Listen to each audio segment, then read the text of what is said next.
Hey guys, can you hear me? Can chat hear me in this very moment? Hi guys, hello. They cannot hear you. Wait, where's my music? Where is my music? Oh no. Oh no. There it is. Okay, they can hear me. Yippee! Alright, so, welcome everyone to session 2 of the Cryptid Catchers Collective. Now they can hear you. Hello? Hi. Hello? Hi. Quick round of introductions again for anyone who forgot or missed the previous one. We have V4Velcrow playing a goblin bard called Emily. Bells, AKA Bell. AKA Yeah. Bells. Your last name is Lakin class, right? Lax in class. Oh, sorry, my bad. Get it right. We have KitaArias playing Uncle Shroom, a syndicate rogue. That is me. I'm Uncle Shroom. We have DragonheartCafe, Dawn, playing a knowledge wizard Fawn. Yep. Go Gigi! Full GG, yes. Yeah. And we also have RattonMoon playing a Wayfinder Ranger Fairy called Burstboker. Hi. Hello! Hi. Alright, so quickly jumping into where we left off last time. It was... So, would anyone like to do a recap? Is my question. If not, I'm happy to do it. Or... I could We could give it a piece go. together. Sure, I think that would be fun. so. We are all driving in. We're all driving in my van from from the neighboring town over, where we've now traveled to the small town of Pioppelsburg, which has a well-renowned juice festival. Unfortunately, people's juices are disappearing. Whether it be the finished product or the fruits themselves are all going mysteriously missing, and we're over there inspecting it for our own various reasons. We've arrived in town. I've met with my contact, who's also a mushroom man, and has given me a few things to investigate and given us a place to stay. We've investigated the local market, spoke to a few people. Other juice sellers, the mayor of the town of Pioppelsburg, by the way. And we have noticed that everyone in the town has very mysterious jewelry. It's like a shiny crystal turtle almost with a black geode inside it, and we managed to suss out where they're being sold, and we went there. Had a lovely moment with the owner. Who And remembers the name of the shop? Roxanne. The glottal.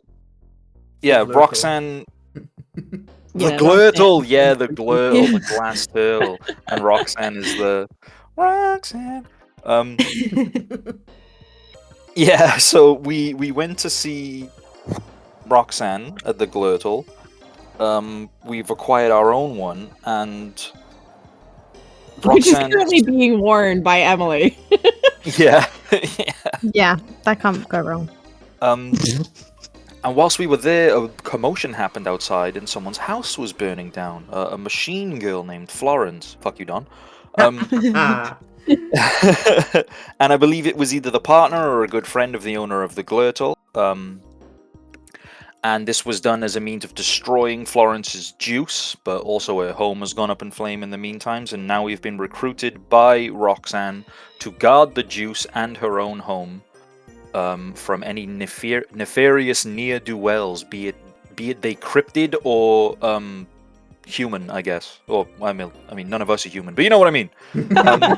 People. And also, there's really suspicious construction workers. Yeah. Yes, and an ice Yeah. cream truck. Who That are was wearing like Yeah. black sunglasses, and also Burst has voices in their head. yeah. Yes, I haven't got that written down yet. Yeah, I seem to be the only one hearing them thus far, so I think I'm losing it. Yeah. And I fell from the sky. But, Yeah. you know, On account of the voices. You Must be live. the curse. I lived. Okay. I think that's a very good recap. Thank you so much, everyone. And we pick up from this very moment. We are in the kitchen of Roxanne's home, a floor above the glurtle. And all of you have taken your positions to wait out this nefarious ne'er-doer. Never-doer-vel. There's a saying for it. Near-do-well. Ne'er-do-well. Ne'er-do-well. It's the one. It's a group effort, guys. And I know where is everyone in this very moment. I know I'm that in the corner. you are in the corner. I forgot about that. Taking your mushroom nap. Yeah. In my brain, I don't know whether this is actually true to Daggerheart systems at all, but in my brain, like, mushroom people don't need to sleep. We just kind of wait in like in like dark, damp areas, like real fungus or mold. So I'm like, yes, where is your dankest corner, please, madame? And I've just set up shop there. I'm awfully stealthy for a big fella because I have a rogue ability in play as well as I do this. It is quite a strange sight as you fall back into this corner, and while it is dimly lit and that is what's obscuring you, but there's also part of your body's mesh, and the material you are made of sort of assimilates with the wall a little bit, like mold growing. Yeah, Oh. yeah. But you are Oh. set. That's foul and I love it. We have Burst on a shelf right now. You've heard I of Elf on the forgot. Shelf? Yeah. How about Fairy in the Airy? Yeah. I Yeah. completely forgot about that. I was just like, hey, let's do CCTV. Yeah, that's me. Yeah. On a stakeout. Yeah, that's the word I'm thinking of. Yes. You are up there, observing everything, waiting for a moment where this creature could, or whoever it is doing this, just run out and get the juice. And we have Emily, who is in this very unfamiliar place because the place looks old and antique. I feel like that's a better word. Like, everything is vintage about this place. It is not chic. It is not the newest trend. In fact, it looks like furniture hasn't been swapped for the last, I want to say, 20 to 25 years. And there are lampshades with stained glass and little hanging glass pieces on yarn and wind chimes, which sort of are similar to the... It makes a similar noise to you whenever you walk with all your bells on you. And what do you do? Okay, so she's in this got house? some taste. So I mentioned this last time, but Emily, she's got all these bells on her, like, you know, jewelry, hairband, all that. She sets up so that like the window, the doorways have like a bell. So like she puts her hairband on the door. On the main door, like the door handle, the doors and and she the puts, like, windows some of her other bells like around the areas where something might come in, Mm-hmm. so that it'll make noise if the bell gets disturbed. Yeah.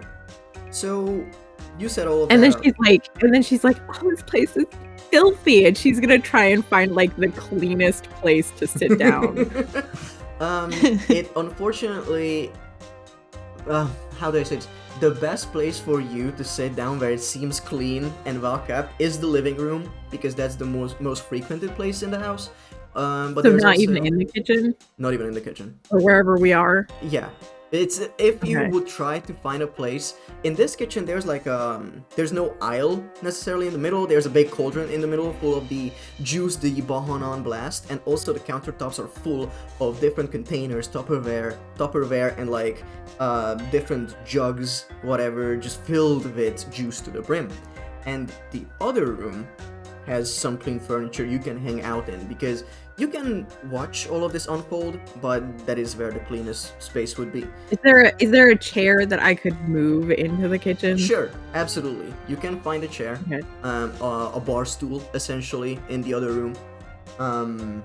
And It you... doesn't even have a seat back? Goddamn! Okay, fine. Not at the school. And you, Gigi, after you all arrived, Roxanne has not shut up about your works and how she is inspired by them.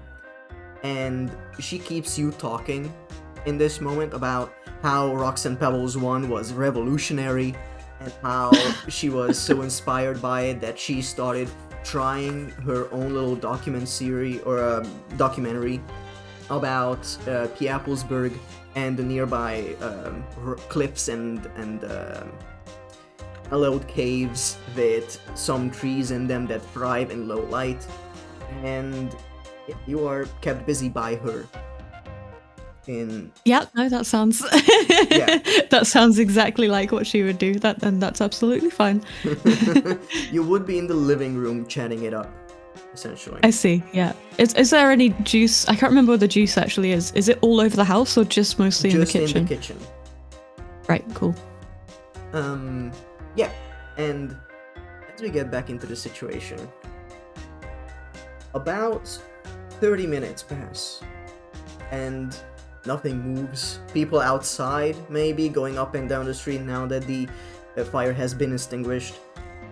Another 20 minutes go by, and nothing. It is sort of the feeling of going to your grandparents' house as a kid, where nothing's exciting after like 20 minutes unless the TV is on. And another 15-20 minutes pass. And at this point, Roxanne runs out of things to talk about, surprisingly. And she stands up from the sofa where she was talking to you, Gigi, and goes, "Alright, would anyone need refreshments for this stakeout? Oh, I'm so excited." And she just... You're excited about the stakeout? Yes, because if something does show up, then that means that we have caught the perpetrator of this whole ordeal and we can go forward with the festival. Of course I'm excited. Oh, yeah. That's a nice way to look at it. So, anyone would like some refreshments? We have water, we have some of the juice, if you like. Does anyone... I'm gonna pull my arm away from the wall and maybe take some of the some of the paint off with me as I do it. Oh my god. Lift the finger up and go, yes, 1 water, please. Room temperature. Potentially stagnant if you have it. Thank you. And then put it back. And she goes, oh, we have running water. Hope that's okay. And one of the cabinets, she grabs a glass and goes up to the sink. And she is right below you, Burst, because you are on the shelf, I assume, above the drain. Yeah. Right?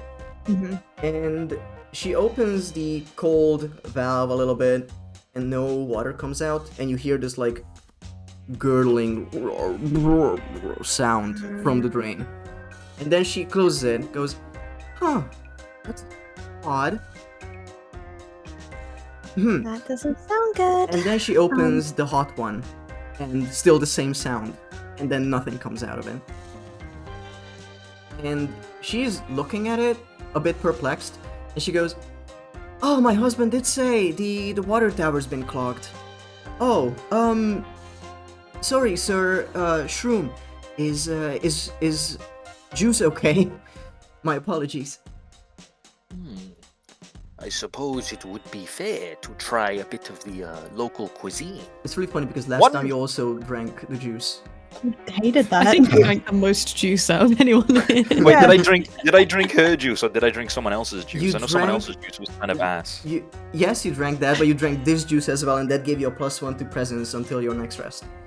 Oh, wait, really? I have finesse +2 written down. Oh, was it finesse? My bad. Yeah. Okay. I just misremembered. Also, but yes. whilst you have a second, Lots. Nick says your voice could be, your mic could be a little bit louder than us Mine? for chat. Yeah. Says noticing that Okay. Don's voice is like 3 dB too quiet. Okay, I'm gonna put Very gain on specific. myself. Yeah, Nick is very just like, yeah, I think you're a 2.8 below your usual. I'm like, whoa! That's insane. That's amazing. Yeah, Nerd emoji holds up finger. hold up juice. And as she gives you a little bit of the juice, more you want, that's completely fine, and she pours a little bit of it out, and then she puts it back down and goes, oh, Miss Grower, I just thought of a new story that you might be interested in, and goes back to the room with full renewed energy. What you feel is in your left, the earring, the earpiece, the little jewel. Is it in your left or right ear? Emily? Guys? Hello? No, I can Oh, hear you. sorry, I didn't realize. Who Oh am my I? god. I was having a little snack. I was having a little snack. Left ear, left ear, left It's ear. in your left ear, alright. Just this girly in the kitchen on a bar stool just munching a granola bar, Yeah. not answering at all.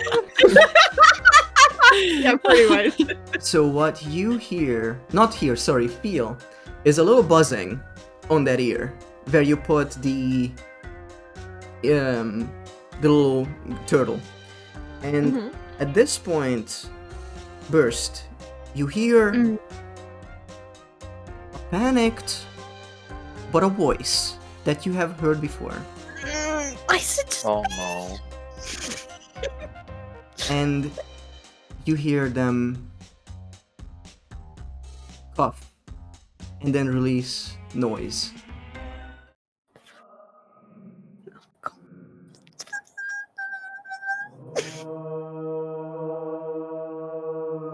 What the fuck?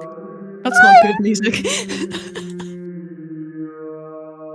Spooky. And that's what you You're hear, gonna sorry, that's fucking loud. die. that's what I hear. That is not just what you hear, but what everyone else in the room and the house hears. Everyone Oh, hears spooky Ave Maria. I don't Yes. like that. Like I'm like I'm freaking out, and I'm watching everyone else's faces to be like, am I crazy? Am I the crazy one? Am I just losing my fucking shit? And I see everyone else, and I'm like, vindication. As you all hear that from the direction of the drain of the sink. And you see the cauldron in the middle, the juice, slowly lift up as a big globule of mass out of the cauldron and towards the drain. And at this point, you see every little Tupperware around you and whatever the juice was held in shake violently as they burst out. And they all start floating into this big mass. And it slowly turns and goes towards the sink. Do you guys do anything? I need to look at my character sheet. I need to see what spells I have. Can I just? I'm just gonna sprint from the corner and just like try and cover the whole sink with my giant mushroom body. I guess. Yeah. No. You ain't going down there. No one's going down there. I see Was this. I I still in think the I living should room? do something. Yes. Film it. Okay, you start filming it, and what is... Do you do anything, Emily and Gigi? I'm in the living room, so does it make a noise when Yes. this happens, other than the creepy monk singing? Oh, I mean, you can hear liquid sloshing around, but that's what you hear after the creepy singing. Okay, I think it's safe to say that I would at least come through and poke my head in and see what's going on. Is it moving with speed towards the sink, It's or do I very, have time very to slow. react? Oh, okay. I would like to conjure. This magic hand is getting a lot of use. Hell yeah. I'd like to use my magic hand, and it's only one hand, so I guess I'm gonna try and use my hand to like cover the. Wait, sinks have plugs. I'm sorry. In real life, my kitchen sink doesn't have a plug. I'm gonna use my magic hand to put the plug in the sink first. Okay, you maneuver around Uncle Shroom's big body and plug Yeah, the sink. my magic hand does. And then Emily I'd like ain't to doing block shit. it with the tap. Okay. So, as you start filming Burst, what you see is that as you look around the room, trying to find the point of focus, the juice jumping out of the containers, forcing Tupperware completely open and shattering glass around, you do notice about 5 black orbs in the top left corner of the room. 5 black orbs that have a white glow to them, but it's very faint. 5 black orbs. Do you film it? The orbs? Yes. I think I see them in the corner. I check to see with my eyes if I'm seeing it, and then back at the camera, and then back again, just like just to double check. Am I seeing it, or is it just through the camera I see It these is orbs? just through the camera. Choose my shot carefully. Choose my shot carefully. Yeah, let's look at the black orbs. Sure. You take focus on them, and what you see is that they are completely like glowing almost off sync of each other. And what you also see is that about, I want to say, half a foot below that, you see white pupils open. White eyes open with black pupils. About 4 of them. As if they are blinking. Mm, And then the juice drops and hits the floor. And what you see is an outline of what seems to be a lizard creature, but it's very faint at this very moment. You can see that it's trying to conceal itself, whether it is through invisibility or a camouflage that hides them in the corner. You see them start running towards the window. And as the juice hits the floor, it splashes back up and takes form. And that is true for several other puddles of juice. What you see around you in the kitchen is what I would describe as a juice elemental in the cauldron, and about 4 smaller ones shuffling around as they didn't make it to the big goop in time. And you can see that, you know what, this would be very fun. I'm going to spend a fear Oh no. to send Roxanne in, who goes, "What is all this noise?" And the elemental immediately engulfs her. Oh my god. Oh, that's very funny. Oh shit. I mean, oh no. Is she dying? Presumably she's drowning. I have the I perfect love the tool idea. for an occasion. Wait, do I film this or do I stop this? Ooh, eek. That was rough. But yeah. Love the idea that in character we're all just standing calmly around going, is she drowning? Or like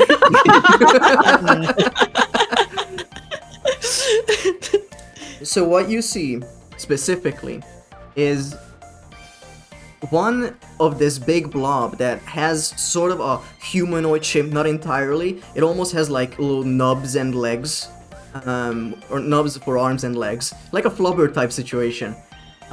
Completely engulfing Roxanne. You see two bigger puddles of the Bahanan blast in the corners, one closer to the window and one under the corner, the top left, where Burst saw this creature. And you can also see two tiny oozes as well on the floor, one on the floor and one on the shelf that splashed up next to you, Burst. And you can see that there were spice racks all around, and they managed to catch some paprika. For the purpose of this, they are red oozes. Oh, damn. What do you guys do in this situation? I mean, we gotta get her out of the juice, right? Yeah, absolutely. I don't Yeah. have any anti-juice spells. Oh, don't look at me. So how many of them are there? There is one that is engulfing Roxanne, two tiny ones, Yeah. and two regular-sized oozes that are Oh, about the that's same 5 height as total. you, Emily. 5 total. Is the lizard thing completely gone? Because, like, I don't know where to put my focus in. There's too much happening. It is still in the corner, but it started running. We are in this Okay. moment. Okay, got it. Okay. Okay, I know just what to do. I reach into the pocket of my mushroom jeans, which I'm definitely wearing, and I pull out a comically large bendy straw. Oh my! I put the. I don't know whether like I should actually try this or whether it's just silly. I'm I like- wondering the situation where Uncle Shroom would have this on him. I mean, the man You likes think juice. I'm gonna come to a juice festival without my own straw? What? Like an Yeah. amateur? Amateur? Oh my god. I'm gonna put it in the one that's engulfing. You know, fuck it, yeah, I'm actually gonna do this. I'm gonna put it in the one that's engulfing Roxanne, and I'm going to take the biggest sip. Big sip. Question, are you using an ability with this, or is this just you having fun? Do you have a big sip ability? I don't think I have a big sip ability. Can you just play it as like I don't know, an attack? Yeah. Oh my god, you have daggers, man. Like, Daggers do not matter against juice. Maybe he's dual wielding straws. Can I just roll like my daggers thing as just a regular attack, but I just use my daggers stats? yeah, okay. Yes. Yay! Yeah. Okay. So. Okay, so I move it and slurp. Yeah. Okay. I move in and I stab him with the straw like a dagger. Yes. Okay. Cool. Please give me an attack roll. It's gonna be 2d12, and then add +1 or +2 for finesse because you added to that. Okay. I have a 24. Cool. With hope or fear? With hope. Jesus. It's a Jesus. 12 hope. 24 with hope? Holy. Yeah. Okay.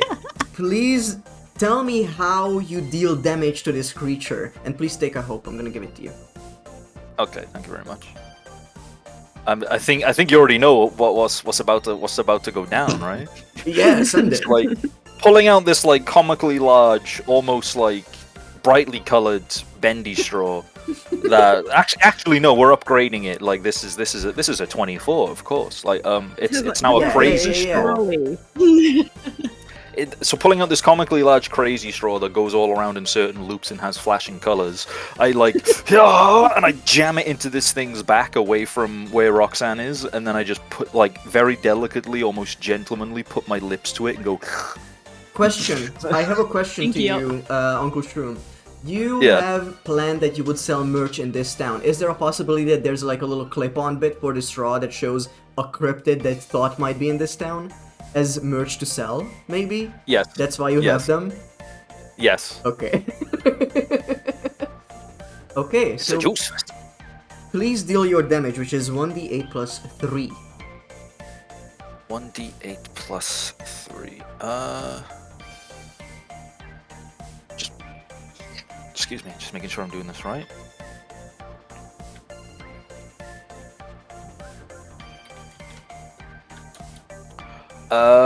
I got a 7.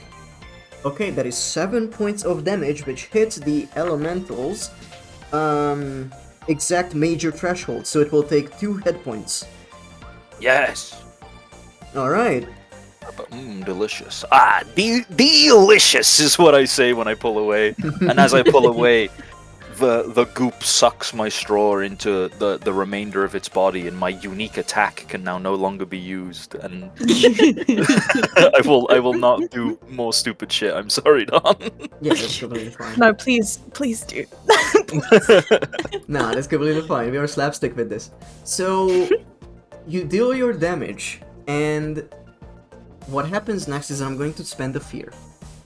And the elemental taken damage, it will use its ability called Envelop. And it is now going to shift from Roxanne to you. Oh! As you are sipping through it, and some of it doesn't make it in your mouth, and it just like fits through the straw and envelops you through it. Oh no! I am going to make an attack roll against you. Okay. Which is going to be a 12. Does that hit your... no, sorry, a 13. Does that hit your evasion? My evasion is 13. It hits. Alright. Oh. On a success, the ooze envelops them, and the target must mark 2 stress. Holy fuck. Oh god. Oh, Uncle Shroom's getting upset. You are now enveloped by this creature. Lovely. Ew. Anything else everyone else does, please. Oh. Emily is really disgusted right now, okay? Just for the record. Yeah. She's really regretting all of everything. She's no longer even sure that the sorority is worth this, but she's like, you know what, I can get out of here so I can get back to my house. I could really go for some like nice cucumber sandwiches. She's gonna cast Wild Flame. She's like, this is liquid. I just get rid of it. So the only thing she can think of is fire. Okay. Hopefully the house isn't too flammable. What are you targeting? There's one tiny one next. Yeah, go on. The 2 that are closest to me and the one that is enveloping Uncle Shroom. Those would be 2 of the regular oozes and one of the elemental. Yes. Right? Yeah. Well, yeah. If possible, because it says up to 3 adversaries within melee range. They are in melee. Okay, cool. It's a tiny kitchen. Alright. So spellcast roll. You have to hit an 8 for the oozes and a 13 for the elemental. And then roll. 18 with fear. 18 with fear. I will take that dang. fear. But an 18 easily hits everyone. Please roll damage if that's what you need to do. 2d6. Roll. That is 6. 6 Total. points. Yeah. Okay. Please describe to me how you hit the green oozes. The smaller ones? The smaller ones, yes. Okay, so Emily's target, because she's like, she needs a ride home. So Uncle Shroom has the car.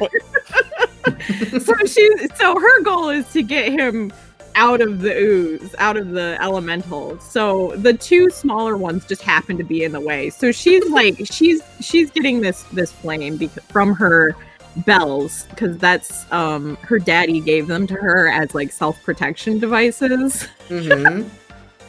So she's jingling these bells like, oh my god, we gotta get out of here, and kind of flings the fire toward the big elemental that has Shroom in it, and the two small ones are just kind of in the way, and they catch the edges.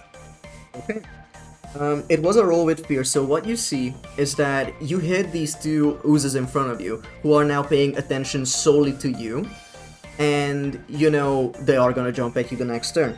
And the fire that reaches the big elemental, you can see that it didn't do that much damage as you would have hoped it would have, but it sort of crusts the outside layer and somewhat singes it, because it's sort of turned into a jelly at this point to envelop these people. And yeah. I just wanted to, I don't know if this is going to affect them, but part of the ability is that all of them have to mark a stress. Oh, please all do tell me, yes. Okay, that's important for me to track. Oh, okay. Stress has been marked, thank you. Mm-hmm. Okay. Anyone next?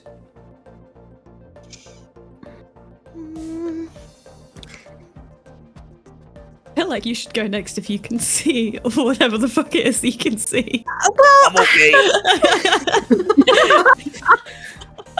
I'm filming it, and I see the thing off to the side, but I'm like, will anyone even believe me? I'll look like I'm not helping, and I'm just watching them suffer, and I'm panicking, and I'm trying to. My cables are in a mess, and I will cast Vicious Entangle. Alright. And it's my, I'm flavoring it as this, a lot of just cords and stuff I've got around, camera cords. Mhm. And I'm gonna try for the lizard guy. So it says I can make a spellcast roll against a target within a far They range. are in very close range, so you can do Oh, that. I can do that. Fantastic. Okay, and on a success, only on a success, it says vines and roots, cords and shit reach out from the ground, dealing 1d8 plus 1 physical damage and temporarily restraining the target. That's only it. Okay. We'll see. Sure. Alright. How do I roll this? You How do I need use to roll magic? 2d12 and add your spellcast modifier to it. Fantastic. Thank you. Okay. Which for you would be... +1. Is it a +1? Isn't it a +2? Oh, I got double 6! You got a double 6? I got double 6! That's a crit. Oh, is that the first time that's happened? Yes. For me? I think it's the first time it's happened at all. Sorry, I've hit octaves I didn't think I could hit. So what happens That's so exciting. Please describe to me how you restrain this creature that you cannot see with clear eyes but can through the viewfinder of your camera. I think I'm swapping between my friends and I'm panicking, and I'm also like trying to move my camera into view, and the cords are kind of keeping me back as I kind of pull and tug them, and they kind of thwip onto the creature, which usually I end up in the cord of things because I'm very accident prone, unfortunately. But for once, it's not me, and this lizard thing is entwined in all these cables. Alright. As that happens, you clear a stress and mark a hope. Yippee! Because of the crit. Oh, Yes! I'm gonna give you your And hope. mark a hope. Thank you. There you go. And this is exactly what happens, and all of you, if you pay attention to it, you can see the corner, there's a bunch of cables in it that Burst is holding taut, and they are just bound to something that you cannot perceive. Neither can you, Burst. You just see that there's a shape that the cords are enveloping. Guys, I am helping, I swear! It's just... Please deal your damage. 1d8 plus 1. yes! 1d8! Yes. 1d8. That's a 4 plus 1, so that's a 5. A 5. That's how math works. Okay. 5 physical damage. 5 physical. Okay, thank you very much. Quick maths. Okay, anything else you guys are doing? Maybe Gigi, now that you... Yeah. I think probably I'm going to be the most concerned with the fact that the blob just ate the mushroom man. So I'm not even going to really, like, take in what Burst is doing in the corner. And my primary thing is going to be, like, how do we get them out of the jelly? So I'm gonna make a magic attack with my great staff. Let me figure out how I can actually do this. Where's my dice? Which is, what do I do? Is it the 1d6 that I roll now, and then I roll for damage if it hits? What are you doing exactly? Sorry, I'm trying to look at the ability. It just great stuff. It's just great stuff. Yeah. It's No, not what only, you do is you have to hit first, so that's 2d12 plus 2. Okay, cool. 2d12 plus 2. Yes. Okay, so d12. 2d12. I'll roll the 2d12. Oh shit, should I do it with hope and fear? Please do, yes. Oh, so just a duality roll. Okay, Yes. let me just... Sorry. I'm dumb. That's okay. No. I did a normal roll. Okay. I've got 10 and a 6. So with hope, 16 plus 16 2. with hope. Alright. 16, 17, 18. 18 with hope, Plus damn. Let's Okay. go. I'm going to Yeah, it's give you pretty your hope, and now you're maxed out on 6. And also, you guys, I want to give you this opportunity that you have your hope features that you should, or you could use if you wish, that cost 3 hope. And you can also use tag team roles that use 3 hope from an individual, but others can take part in it as well. And that would increase the power of the attack that you guys plan together. Oh shit, I forgot about my hope feature. Oh, I'm so sorry. I let Uncle Mushroom just get fully eaten there, and I could have totally done something about it. Just punch an arm out the slime, give you a big thumbs up, and then just goes back in. He'll be fine. At this, Okay. So do I need to roll you that? need 1d6 damage, yes. Okay. I'm so sorry for how slow I am with That's the okay. rolls. I'm still getting used to the... It says plus 2 knowledge. Is that just to hit? That's to hit, yes. Yeah, okay, cool. So just 1d6. Oh, good. I got really scared. It said 4 plus 0. I only... Oh, and I was like, I rolled 0 on a d6. Okay. It's a 4. It's a 4. So with a 4, you go in Yes. and you... It was a hope, so please describe to me how you hit the juice enveloping Uncle Shroom. Okay, I'm assuming with a great staff, it is like a magic attack, kind of. Sure, Like yeah. a bolt or something. Yeah. Okay, so my plan... my plan was... I get the staff, and I sort of stomp both my hooves down as if I'm sort of planting myself in place. And I swing the staff to point at the blob, and nothing happens for a second, and then the entire blob, and slightly the kitchen as well, starts vibrating. My plan was I'm gonna try and shake the jelly. Oh my god, that's brilliant! Try and get it to disintegrate, because I don't want to hurt the people inside, so I'm just gonna really vibrate the perfect. jelly. Like that jelly.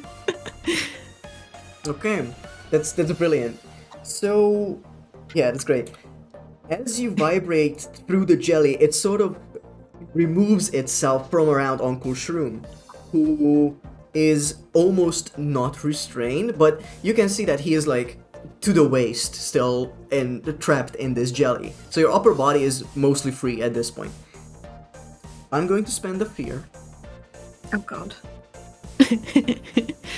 Yeah. Run.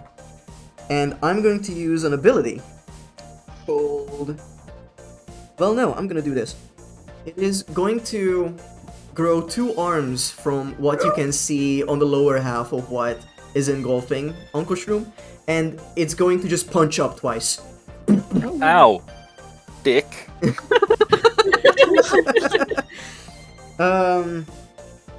And this will be just a regular attack. I'm going to see if it hits. Yeah, it's going to be a 14 plus 3. So I assume that hits. Because your Yes. evasion was... Yes.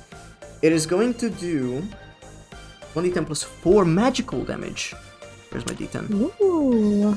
1d10 plus 4? Yeah, you take 9 points of damage. Okay, so that's major. Okay. Would you like to reduce that with an armor slot? Nah, I can take it. I can take the hit. Okay. And because it made a successful attack against the PC, I gain a fear. Oh. Scary. The small... wait, I'm gonna immediately use this to activate 2 of the tiny oozes, the ones filled with paprika. And Oh no! one is directly next to you, Burst, and they are going to jump at you. And Wait, what? They are right next to you. And they're just going to jump at you, this little orb, or little juice thing next to you. And...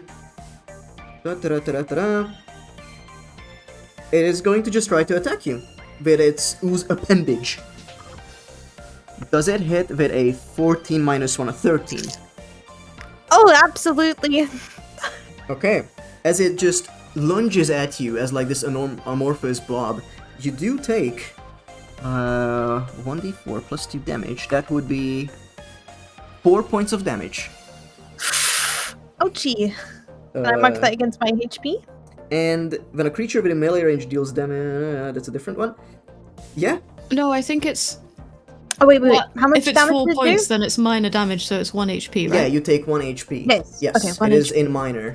Yeah. I'm like holding on still to the to the wires, like, oh no! Ah! And the one Got salt in my eye. that is... and I'm going to activate the other little chili ooze, and it's going to run at you, Emily. Just like jump at you. And it is going to try to hit you with a 9 minus 1, an 8. Does that hit your evasion? Does not hit. Okay, so it just lunges past you. And Yeah, I just go, and like scoot out of the way. Alright, that is going to be my turn. Would anyone like to do anything? Nah, I'm pretty good. I'll just let this guy punch me in the face if you want.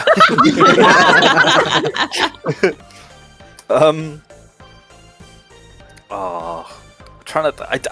I almost don't want to have daggers now. I just want to use like scuffed merchandise as weapons. That's completely fine with me. Yeah. Yeah, I go like for I it. save my hope in case it tries to eat anyone again. Okay. I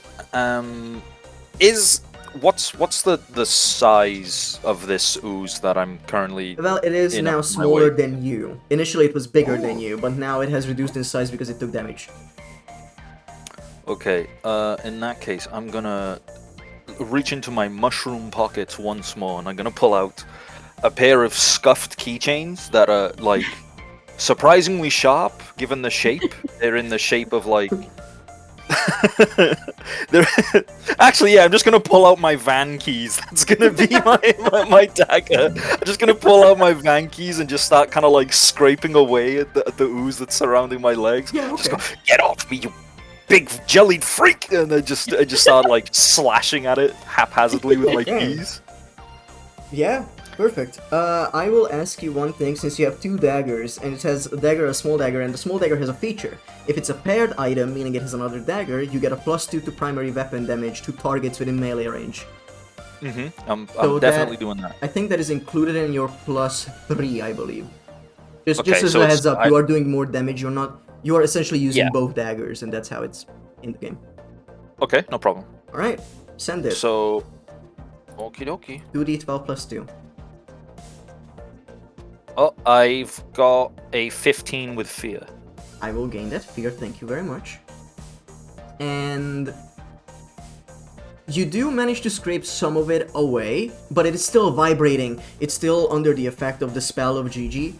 And as you try to scrape more of it away so you could walk out of it, unfortunately, there's this lovely little thing that the ooze has still of the envelope. The targets must mark an additional stress when they make an action roll. So please mark a stress, because you are inside it trying to fight it. Damn. Suck harder. Oh my god. You mean with the straw, right? You're not just telling me that I suck.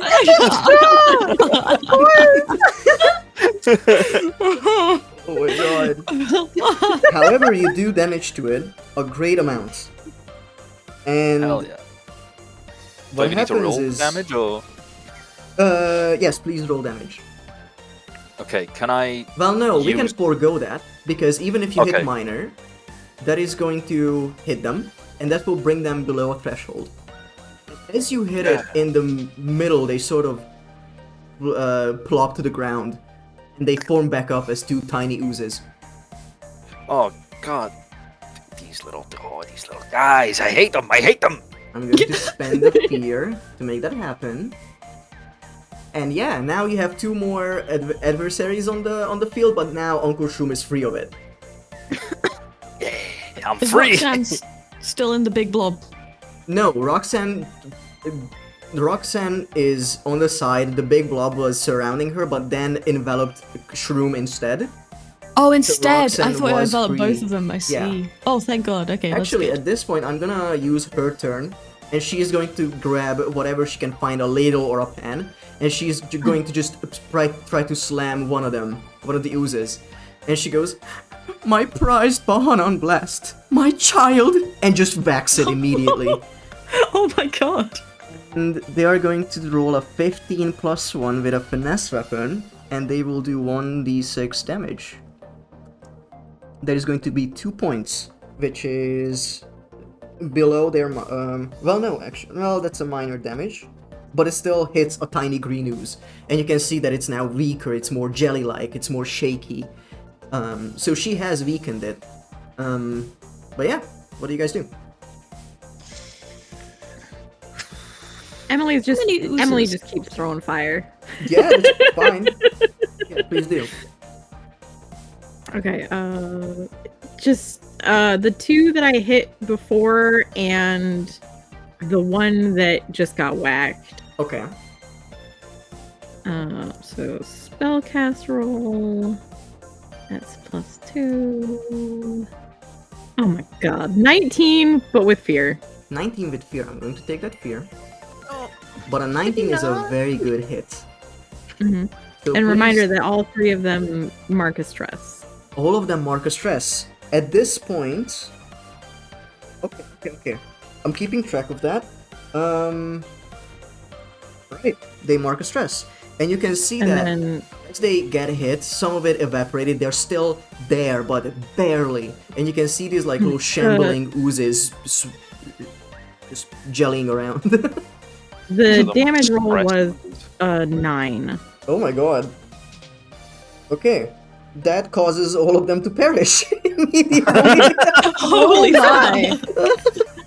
As you cast this magic through your bells, please tell me how they evaporate in the moment.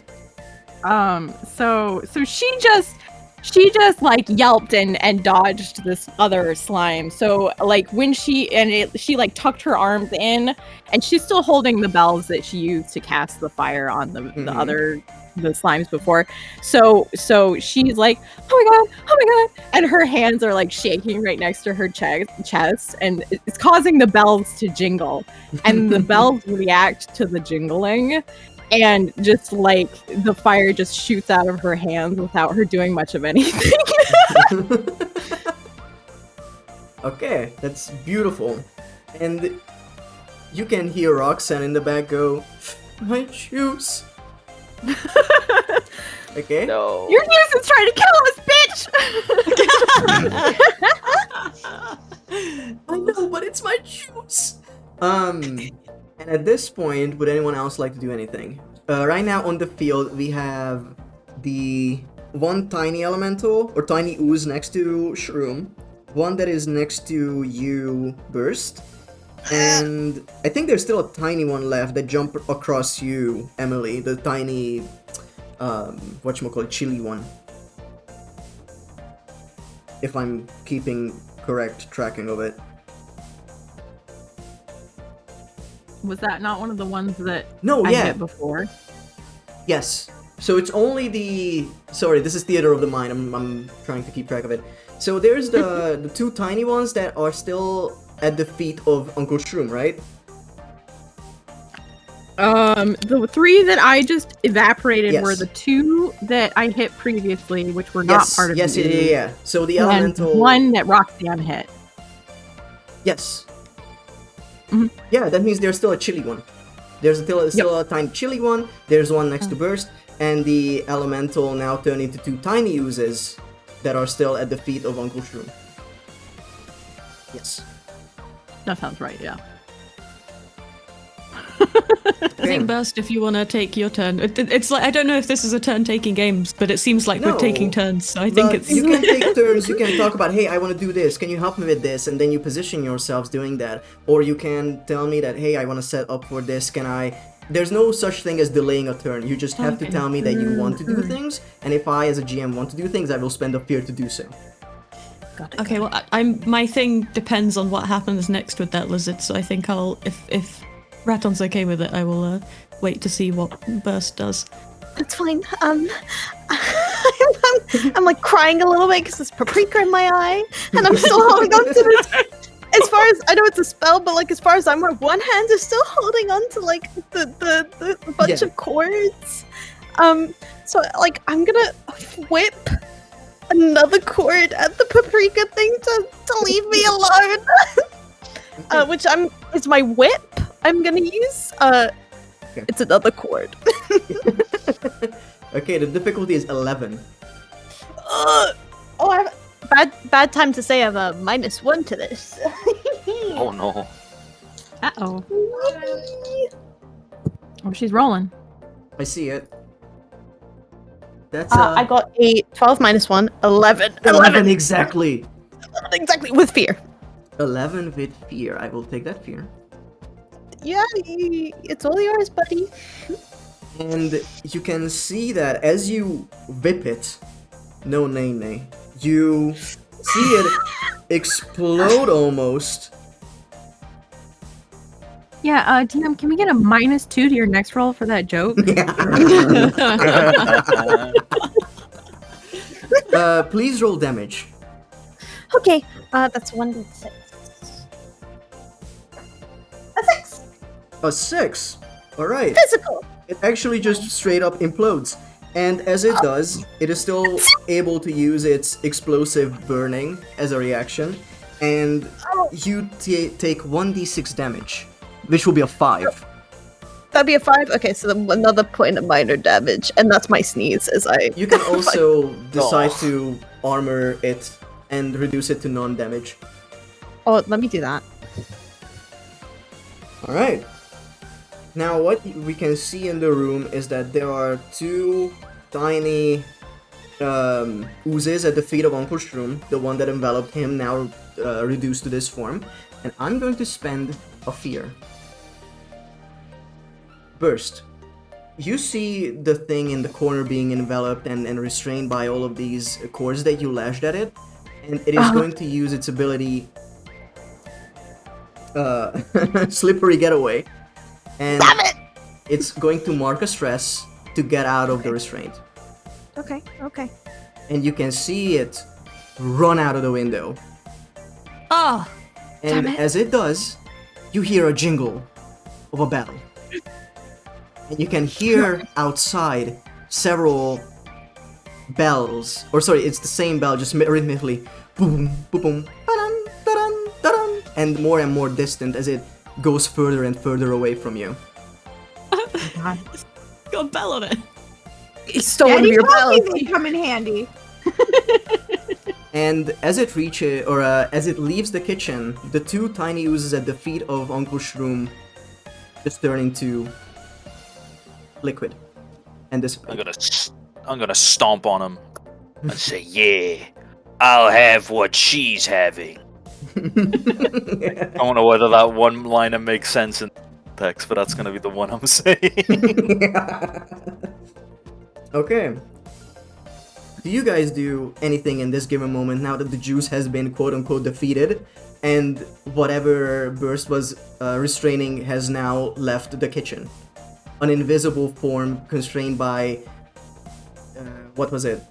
Cords that now Cord. it has shedded, but it picked up a bell on the way out. I want to chase after it.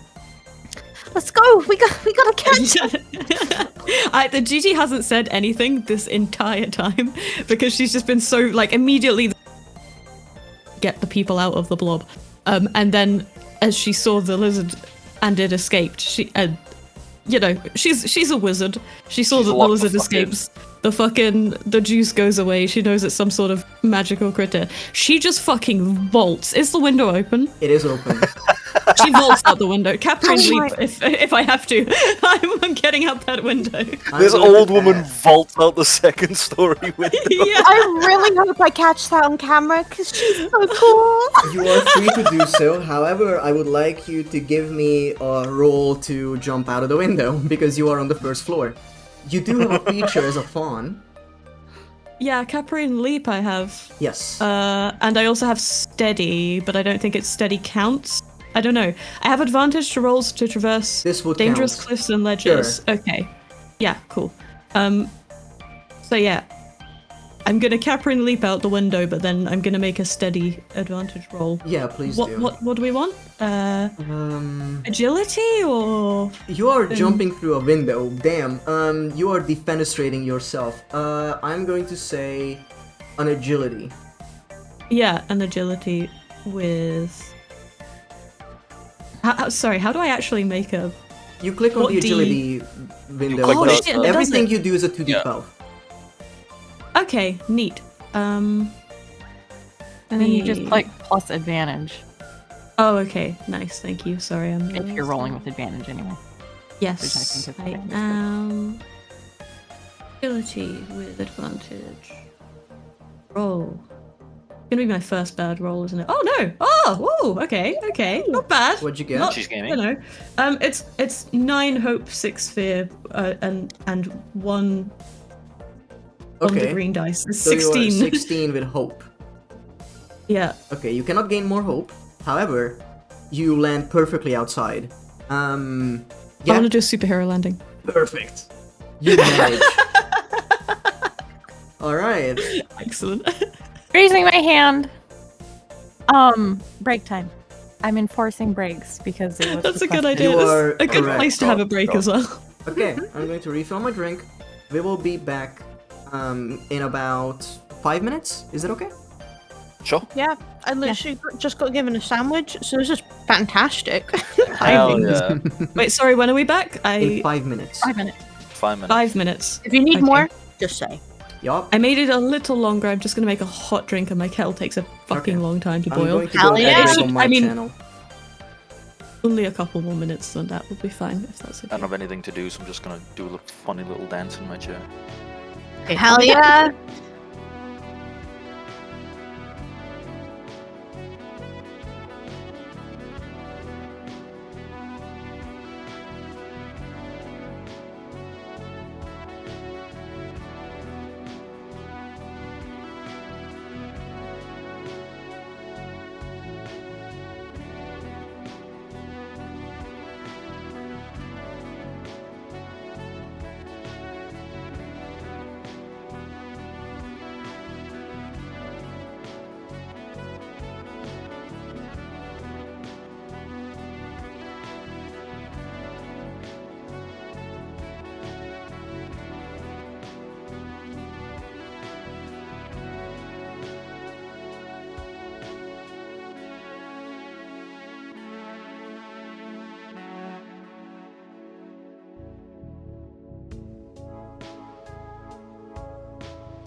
Oh shit, never mind.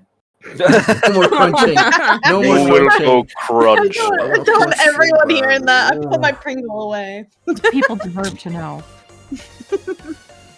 Alright, so we are during a chase right now.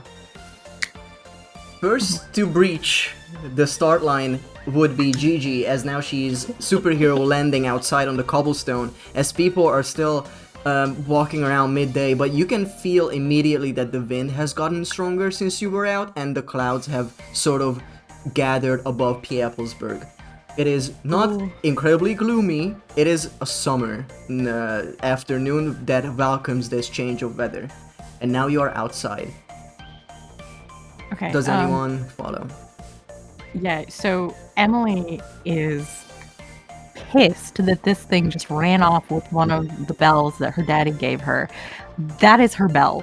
That she's got to get it back. So she grabs the bells that are she has to stop and gather up the bells. So she's a little bit behind Gigi in giving chase. But she gets all her bells and she's like, she does not jump out the window, but she is booking it out of the house after Gigi. Okay. You are now on the streets. Burst, Uncle Shroom. Yeah, look at Uncle Shroom. Oh.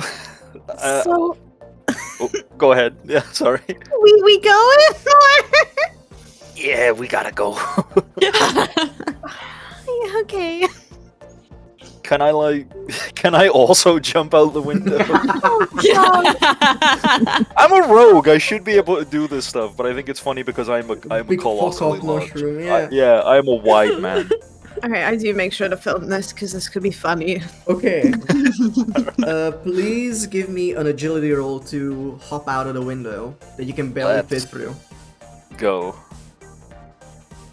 17 With hope. Please tell me how you land. Alright, so I like sprint and I take this like almost theatrical swan dive out the window. And then I don't like move or somersault in any way. I just make direct contact with the ground, belly first, but I bounce. I bounce, do a half flip forward and land perfectly on my feet and keep running. Oh, brilliant. And there's even a comical boom. Like kind of sound. Yeah, that's beautiful. Burst, you are left. Okay. I catch the bone. I turn off the camera. I am gathering, like, just rolling up all my cords, and I can fly. I just fly out the window because it's like, that's not a big deal. It's not that deep. Okay. No one's using the door. So now all of you are outside. Who leads the charge? Towards the sound of distant bells. I would say Gigi is definitely leading the I feel like charge. I was probably there first. Yeah, you were out the window first, and you're like hella locked in. I would say it's you. All right. Yeah. So Yeah. I'm going to start a countdown, depending how this Oh, goes. shit. You all are going to make group checks to see how this chase will turn out. As you run towards the direction of the sound, you can imagine that they are heading westward, and you can see in the distance, and this is only because of Burst and your eyes and your camera, you can see just a bell dangling in the air, barely off the ground. And it is going through alleyways. And as you guys follow, as you said, you are first, Gigi. What you see is a man backing out. So you're in an alley looking forward, and you can see from the right a man backing towards the left, and then they walk almost to block. Or how do I? Sorry. So they walk backwards, and you can see that there's a big, huge pane of glass in their hand, and that is blocking the alleyway right now. And what you also, yeah, you know what? I want everyone to give me a group check to see how this goes, how you avoid this, or what happens in this moment. And for that, I would like everyone to give me a reaction roll. No hope or fear counts in this, so just 2d12. And, Just 2d12, gotcha. and whatever ability you think works in this situation. Can I do one thing first? Yes. And I'll explain. So Emily is running after. I imagine that her and Shroom are at about the same pace because she took the time to like go through the house while everybody else went through the window. All right. But she's running and it's making all of the bells on her body jingle. And so Bard has a rally feature, at least mine does. Yes. So everybody gets a rally die, and I imagine it's the sound of her bells is what does it. Oh, that's cool. So So playable. brilliant. everybody gets a rally die, which is a d6, which you can spend to add the result to your action roll, reaction roll, damage roll, or to clear a number of stress equal to the result. So everybody has one that they can use at their will. Okay, I'm gonna write that down. Please mark that. So, Yeah, but that is only for this session, but this is the last session. So, Why did you say it like that? Well, the last session. good God. All right. the reaction roll is just basically duality die, but without the duality part. Yes, it is 2d12 I and can an just click ability that you button. wish to add, or a finesse, instinct, presence, whatever role you think can work in this, but you have to give me a reasoning as to why you're not jumping over it, essentially. You know? Ooh. I should not have made my character a rogue because I just want to do big dumb guy So- stuff. How big is this pane of glass? It is about 8 feet tall. It is a big, 8 big feet. pane of Yeah. glass, yeah. Like wall to ceiling or floor to ceiling. Floor to like- ceiling. Yeah. Do you Yeah. think? Higher than any one of you. Yeah. God. Do you think Caprin Leap I would allow you. would clear it? Let me look at it real 'cause- quick. Yeah, I can read it out. Yep. You can leap anywhere within close range as though you were using normal move, allowing you to vault obstacles, jump across gaps, or scale barriers with ease. Okay, the reaction roll is redundant for you, Oh, okay. as you can jump That's over good, it. because I rolled with fear. The fear, hope doesn't matter on reaction rolls. oh yeah, I forgot. That's good. Alright, what does everyone else do? If you don't have anything specific, just give me a reaction roll in this moment, please and thank you. Okay, I am I am just gonna sprint forwards, and part of me wants to just do the dumb thing of just barreling through the glass, Oh my Alright. god. but I'm not. I don't know whether I should do that or whether I should just Solve the problem for everyone behind you. just run at these dudes and just go make way, and there's like a boom, boom, boom, boom, boom, like as I'm running to, and I'm trying to intimidate them to drop the glass. Sure, To please drop give it, me... not just Yeah. throw it away. Shatter on the ground. Yeah, either that or they get out the way. So like, I'm just trying to get them to get the hell out the way. Okay, in what are some you way. using for this?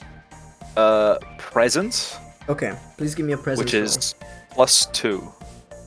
Alright. Okay, so I've hit a 9. 9 together with everything? Yeah, 9 with the +2. Alright. Is that Please also give with me the card thing? Oh, the bar. Ooh, yeah, maybe I should spend that. Actually, that doesn't seem very high. You know what? I'm gonna do that. Alright. Can I spend that retroactively? Well, yeah, sure. We don't know the Cool. consequence yet, so please go. Yeah, Yeah, it's 1d6. 1d6. I'm just gonna roll that on Google, and it's a 4, so 9 plus 13. 13, Ooh. alright. And I think at this point you could clear it as well, Burst, because you're above it. You can fly above it, so you're sort of fine in that regard. Emily, please give me a Or to be like a reaction roll. bird situation, just hits right into the glass.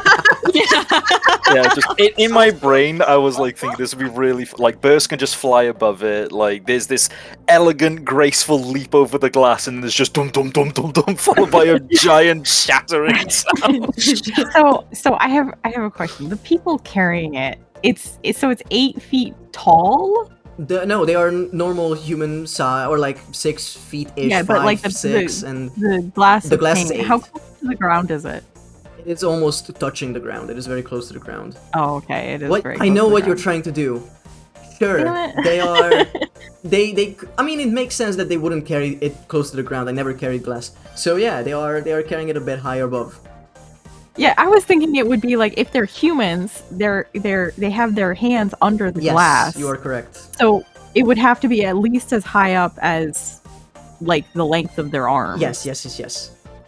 So Emily's pretty short. She's a goblin. Mm-hmm.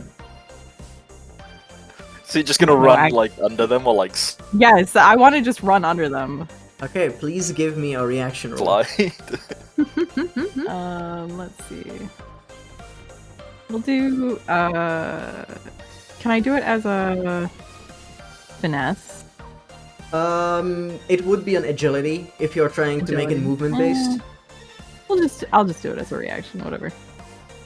So that's 2d12? Yes. 2d12 roll 15. A 15. Alright. So, what happens is that you guys are sort of next to each other, Uncle Shroom and Emily.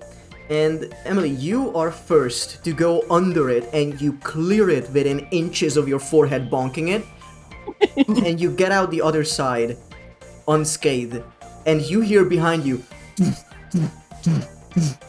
And Uncle Shroom stepping forward, shouting. And these two people holding the glass, they drop it barely after you have slid under it.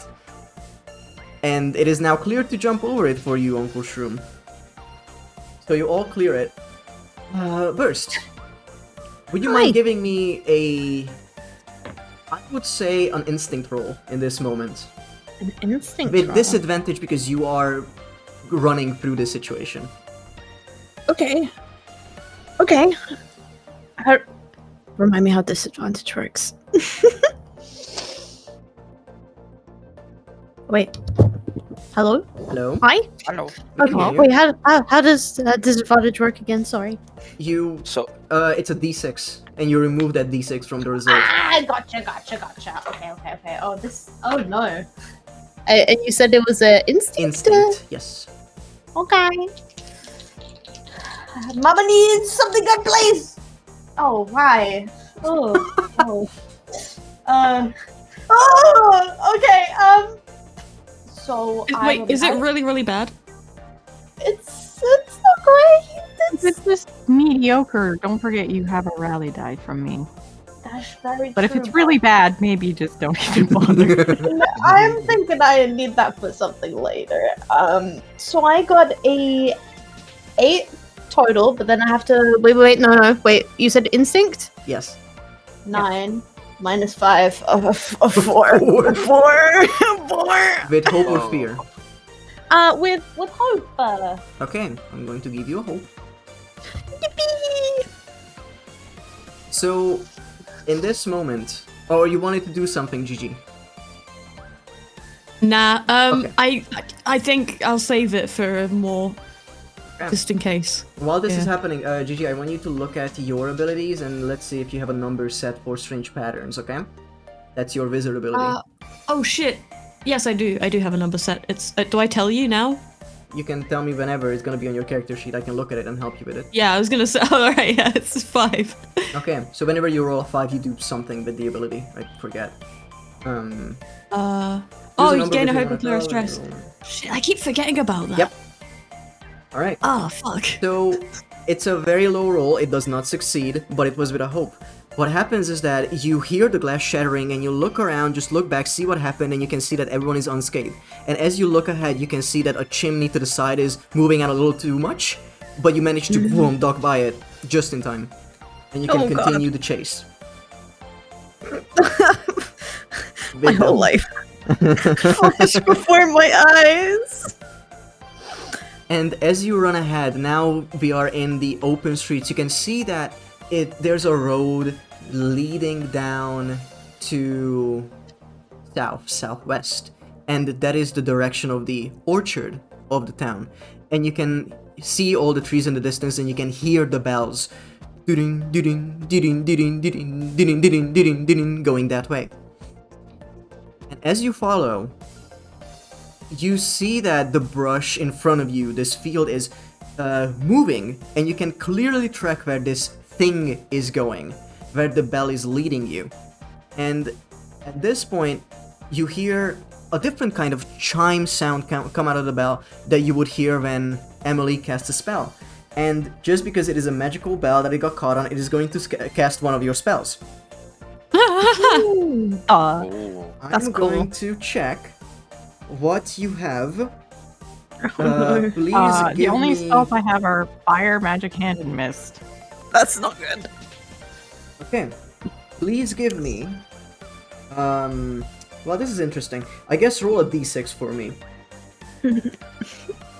Just raw. Me or anybody? You, Ooh. Emily, please. Oh, okay. 1d6. Yep. It's a 3. So it is going to cast Mysterious Mist. And where you guys are running, you see this huge puff of smoke bellow up as you're all engulfed in it, disorienting you for a hot second. And within it, you can still hear the chime, but it sort of, in this moment, stops you in your tracks. And you can swiftly run through it, but now the bell is more distant, still running towards the orchard. And you keep following, and you go towards the orchard, which is very nearby, and you are running past some fields tended to with different kinds of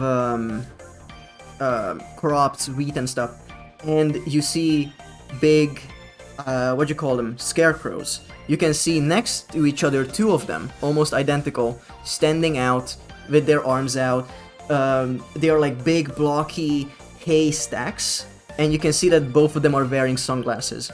As you run past them, you go towards the orchard, and you are following the noise, and you arrive at what seems to be a lot of trees next to each other, and the bell is quite silent, leading west.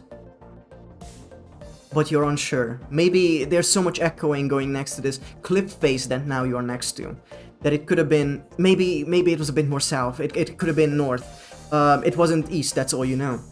So at this point, direction is going to be quite difficult. And as you enter the orchard, there's a man there. You can see a human male with short blonde hair, with gardening clothing on a ladder, currently tending to the trees. And you have this Polaroid image, or whatever kind of image, photo of someone working the orchard burst. And in that moment, you can make the connection that is the same guy. It's what the guy I got blackmail on? Yes.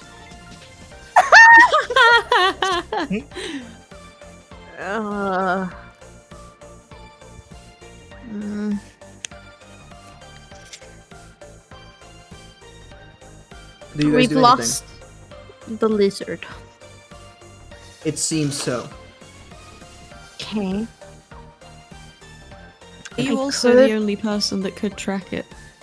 Yeah, I am a quote unquote gifted tracker Yes. by nature. You've got What a is blackmail guy in front of you. I do a blackmail guy in front of me? What's blackmail guy doing? Why the fuck are there the scarecrows with shades on? So yeah, the guy is on a ladder currently tending to the the strawberry tree at the furthest edge of the orchard. Right next to the grapes, almost across the raspberries. Does he look unbothered? Oh yeah, he doesn't Strawberry. care about anything, seemingly. He's just like humming to himself, fiddling with the tree, seemingly watering them with a little can. Strawberries grow on trees? Not according to my photo. Oh shit.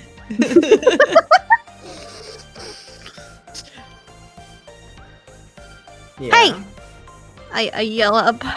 More because I'm tired, because normally she would never raise her voice up to anyone.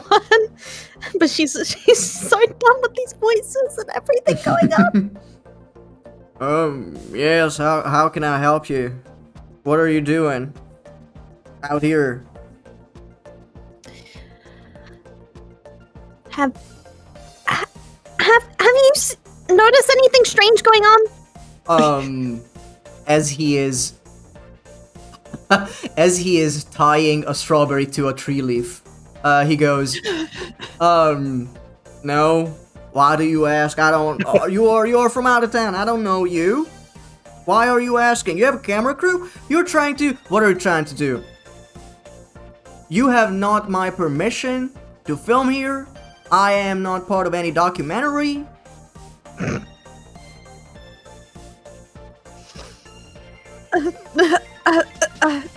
Wait, he's right. I looked at Uncle Shroom. He's better at outlaw shit than I am, and I'm an accomplice.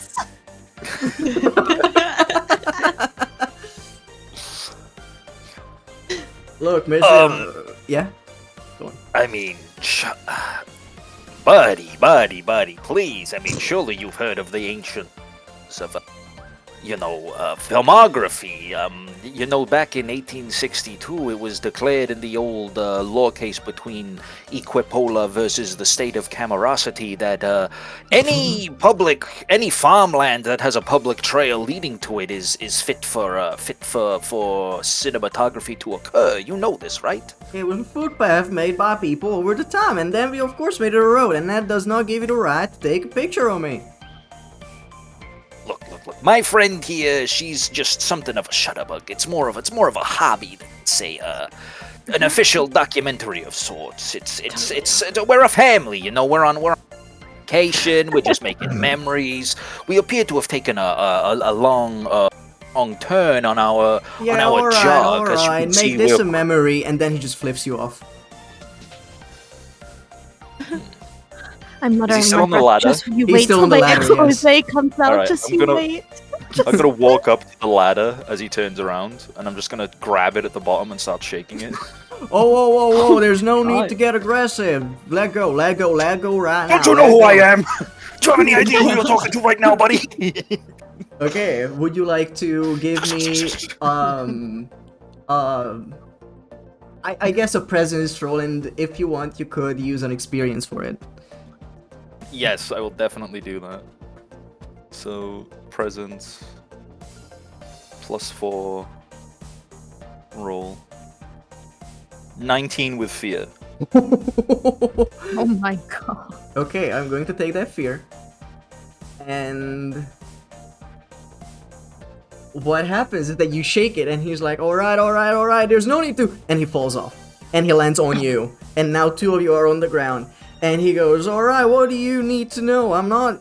Why do you want to take a picture of me? Why are you here? If you want anything strange, there's I don't know. I'm just gonna point a big mushroom finger. I'm gonna prod him right in his chest, and I'm gonna go, "You listen here, buddy. You're gonna answer the nice girl's questions, and you're gonna answer them properly. Unless I'll put you back up there, and I'll shake it off again." Alright, that can be arranged. You seem like an upstanding fellow. What would you like to know? Damn right. And you can see him that he's a bit shaken. He's a built guy, Yeah. but at the same time, he's like, what the fuck is going on? And then he is... And then I like, Yeah, go on. I just make a grand arm gesture, and I just say, "Oh, go ahead, miss," Yeah. to burst. Oh no. Speaking. Do I have to spend hope to use experience, by the way? Yes. Okay, cool. I just know to take one away. That's all. Yep. Right. Yeah. Okay. Hyping myself up.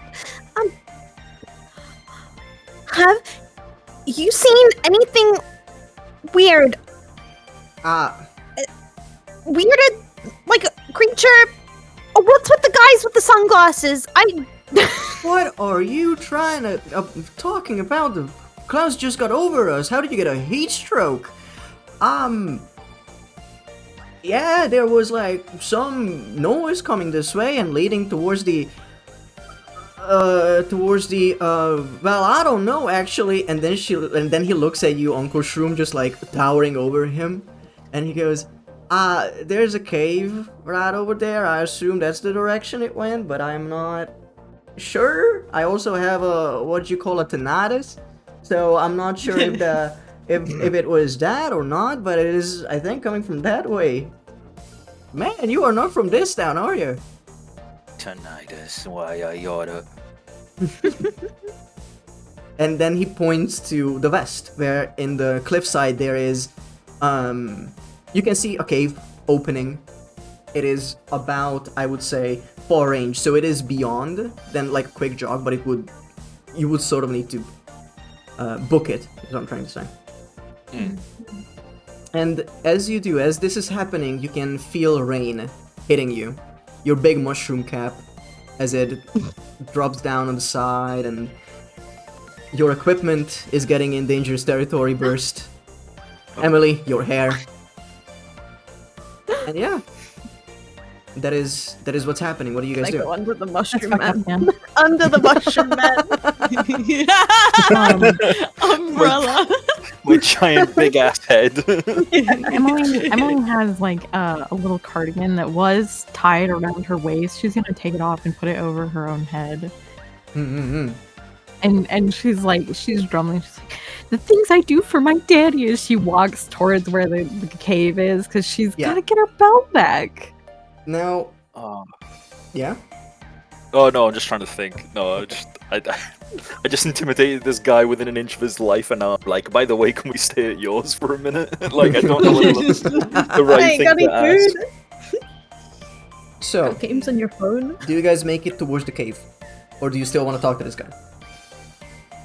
I think Gigi, the whole time that you guys have been talking to this guy, she's been doubled over, like out of breath, panting. Because even though she's like very agile, because she's a fawn, she is like old. So she's been panting the whole time, not saying anything, barely reacting to the conversation, until the guy says, yeah, like I think it might be in the cave. And she lets out an audible, oh! And she straightens up and just starts running again. Just slightly slower this time, a bit hobbled. Alright, as you all make your way towards the cave, the weather is getting more and more severe. And as you go through this entire orchard, you can see that there's like an archway that leads from the main road to this orchard that is a bunch of like tall trees growing on the right side of the road and arcing down on the left side as watermelons keep them there, several of them, just the crown of the tree itself. And it creates this beautiful arc, but it is bending the tree essentially. And inside the orchard there are a bunch of fruits like strawberries, raspberries, grapes, things that you have seen in the main square as well. And recalling what kind of juice the people have had or made in this town, it mainly comes from this. And you make your way towards this cave, and it gets a little bit colder. But what you see is that there's a cave opening, but as you go inside, it seems like a sheer wall. As in, there's an opening to the cave that you can walk through, but it ends like almost abruptly, as like a straight wall is in front of you.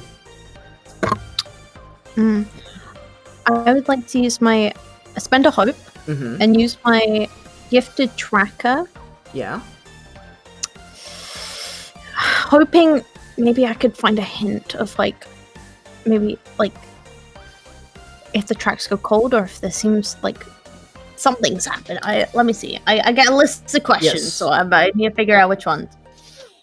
Okay. So in order to assist her roll, can I do that? I just spend a hope. Yes. Yeah. Okay. Thank you.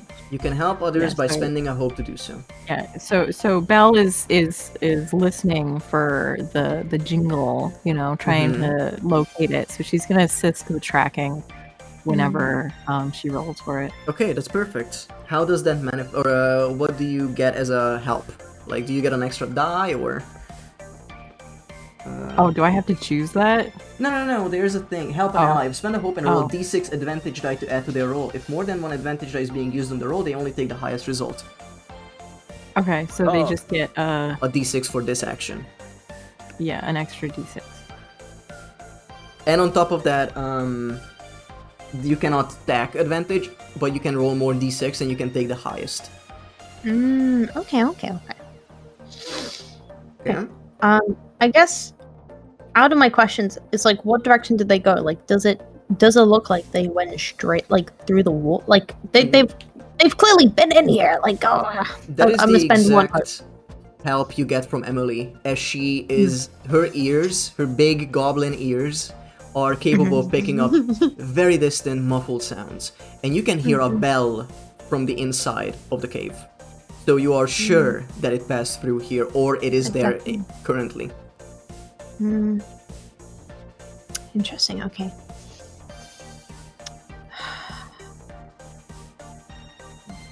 Would you like to investigate the wall, or would you like to go around, or what is the plan Yes, here?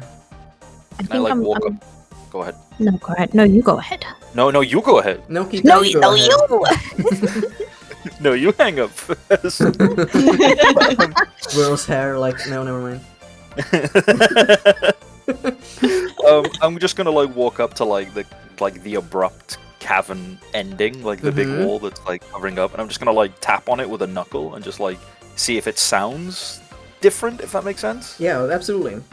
So I'm gonna like knock it, and then like start knocking the other walls surrounding it, and be like, yes, I'm checking. Okay. Classic rogue's hideaway. I used to do a thing with this back in my friends back in 03. Please give me I think this would be an instinct, or no, a knowledge roll because you're analyzing. Okay. Or you can, yeah, I feel like that fits if you agree. I think knowledge makes sense, yeah, because I'm trying to like analyze the wall and comprehend if there's anything suspect about it, I suppose. Alright, so it's no plus, no minus. Just rolling raw. Cool! 4 with hope. 4 with hope. Now, hope?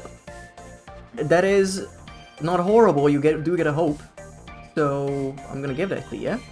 However, as you are hitting the wall around and you're trying to find a connection, like, is this a weaker spot? Is that stronger there? What you hear in this moment, Emily, is that the bell is getting silent, No. as the noise probably alerted it. Oh, It is still no. there, but distant and more silent as time goes on. Oh no. It's going cold. Anything But else? I can't like Yeah. I can't like perceive or like With any that roll, difference. no. You are way out of practice for this kind of stuff. Yep. That's rock. Would anyone else like to?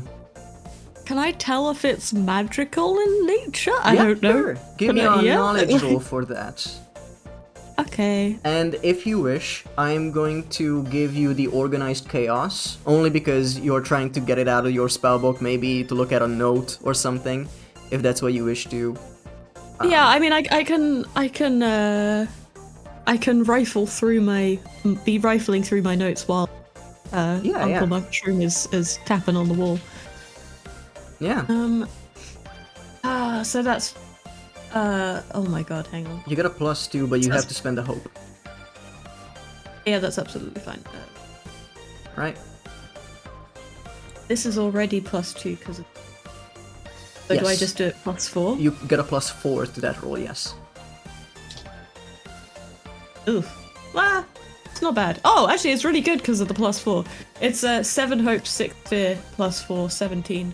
17 with hope. Yeah, only just. Okay, you're getting that hope back immediately. Oh, What you nice. sense is that you are trying to figure out, well, look, it could be magical in nature, but you are wondering if there was a wall, a fog wall that came up. Could it be them? Could it be the bell doing this kind of magic, conjuring a solid wall maybe? You would be surprised that Emily would have such potent magic in one of her bells. And then you look around it, and you pretty much just touch it once, and you look at the surrounding cave, and you can make it out that this is an arts and crafts project, and it's styrofoam. I love Shroom knocking on it, and he's going, yeah, this is rock. You have no idea it's no, styrofoam. You're like, yeah, oh, this is the rock." sturdiest adamantine I've seen in my life. Solid as a rock, because of course it is rock, which I know. So styrofoam is like very weak, right? It is Thin? very weak, Like- yes. Okay, instead of saying anything, can I just like kick it with my hoofs? Yeah. No strength roll required. Yeah. It just falls over. Straight up just falls over. And what you Yeah, it guys see is sucks, that lady. Gigi just goes up to the wall, kicks it once, and it just falls down. Where'd you get strength like that? Liz, how did you do that? Do you work out or something? I love the fact that Gigi's like jumped out of a first floor window and like fucking kicked down a rock wall, according to these people. Yeah, the art teacher, obviously. Well, of course, I must have, weakened the structure by carefully striking pressure points amongst the wall to loosen up the atomic being, Oh, we should move on. yeah, the pressure points in the styrofoam, and I'm gonna just like crush a bit of it with my hoof to kind of demonstrate that it's not rock. Yeah. Oh, what now? Styrofoam, dear. We use it all the time in the props department. I see, you must have cast a spell that, transmogrified rock into styrofoam, because, clearly I would have been able to tell if it was an arts and crafts project. I mean, I'm not the brightest bulb in the box, but I'm not that stupid. I think. That is I brilliant. can always hear the bell, guys. I think we should head Emily is stomping across the Oh, right, styrofoam. yeah. Oh, right, the bell. Right, of course. Yeah, to follow what Burst is saying about the bell. She's like, I could get my fucking bell back, and she's like, Emily is close to tears. She is so sick of this. Oh, She We is will wet. get it back. She is out in the wilderness. Her shoes are starting to blister her feet from being wet. And so she's like crushing the styrofoam with every step across it. Oh, As you go into this cave, you can see that it is quite lowly lit. And it is only lit by what you can see to be magical little diamonds floating in the sky in this deep purple light, shedding some light onto crops in the ground. And you can see that this is so jazzy for what I thought it would be. No. ooh, like the Song of Five. oh. Sure. So, as you go in, you can see that there is soil in the ground and several bushes growing out of it. And they are growing the plants that you have seen on the tree outside. And in a corner, you can spot a bunch of equipment that seems to be halfway done. It's pretty much just a bunch of string and staplers and fake leaves. And you can pretty much put together what you thought this whole thing would be in your own research burst. That they are growing just things on bushes in a low-lit cave, and they then staple those onto trees to bring people into the town as this like special thing of, oh, we are growing these things that are impossible on a tree. There's a statue for this in the the main square as well. So your investigative career could kick off in this very moment. I'm like, finally the evidence I needed. And I take out my camera. Yeah. You do have a +1 to low lit areas because of the night vision filter. I was looking at as well as the fact that I myself are underborn. Yes, you are. So you are completely fine in this low lit area. You can clearly see everything that you want to see, while the others rely on the low light of the purple, almost UV-like light in this place. And it is quite a large cave, and it wanted to be well hidden, but now you guys have found it. And in this moment, you also hear a bell. You take out the camera first. And as soon as you look into it, you see a flash of a visage of a creature with its maw open, its teeth fully encompassing the camera, and that just flashes on you and completely disappears immediately. Please mark a stress. Oh my god. I squeal. How many stress do you have now? 3 now. I also have 3. I might use that. I'm gonna hold on to that rally. I'm gonna. I'm sorry to God. But the camera is fine. Can I use inspirational words and I'll be like, hey, no, come on. It's fine, we're all here, I don't know what you saw, but look, your camera's fine, look! And I like tap it just with the like, look, everything's okay, see? Everything's cool! Yeah. And I can use inspirational words to either clear a stress, make an ally clear a stress, clear a hit point, or gain a hope, so I can take that stress away. So Yeah, yeah, sure. I'm gonna do that. Thank you. And I can do that one more time. Oh yeah, for this little action of mine, I did spend a fear, and I'm taking that off. There you go. Yeah, it's fine. Thank you. I look at you because I'm like, I still don't trust this man whatsoever. I'm an accomplice. A giant mushroom man with thumbs up, just I'm helpful. It's like a smile, but it like turns into a grimace, but a smile nevertheless. Like, Yeah. Like, even though I'm trying to be helpful and comforting, I'm still like this portly, fat mushroom person with like very hidden facial features, so I do kind of look, I guess, a bit spooky. thanks. Gigi, you feel a shiver up your spine, and the hairs on your body just go point to the sky as you feel the static charge outside being generated by the storm that is coming. Oh. And it's incredibly cold now. The summer day that was there when you arrived is only a thought of yesterday. But all of you are in here, and you hear a bell. And that bell is in the distance. Across the cave, you can just see a silhouette of an exit. And on that, you see something moving at the exit of this cave. But it's merely a silhouette. You cannot make out what it is. It looks like a blob of something, really. Doesn't make sense from this distance, even with low light, even with the night filter. But you do see that there's a straight exit out of this place. Emily is straight through the field. She is clomping through it. She doesn't care what plants she crushes in the meantime. She's going after that bell. Alright. As you go, you can see that the bell itself is stuck on a rock at the exit. Seemingly, the beast have shaken it off. And as you... She's so excited. Yeah. As you can see, it's stuck and making noise, and you all walk up to it, I presume. I Yeah? would like to say something like, oh yeah, that lady gave me something for an occasion like this. My eyes ain't what they used to be. And I would like to drink the vial of moondrop that the dwarf lady gave to me last session, which lets me see in total darkness for a while.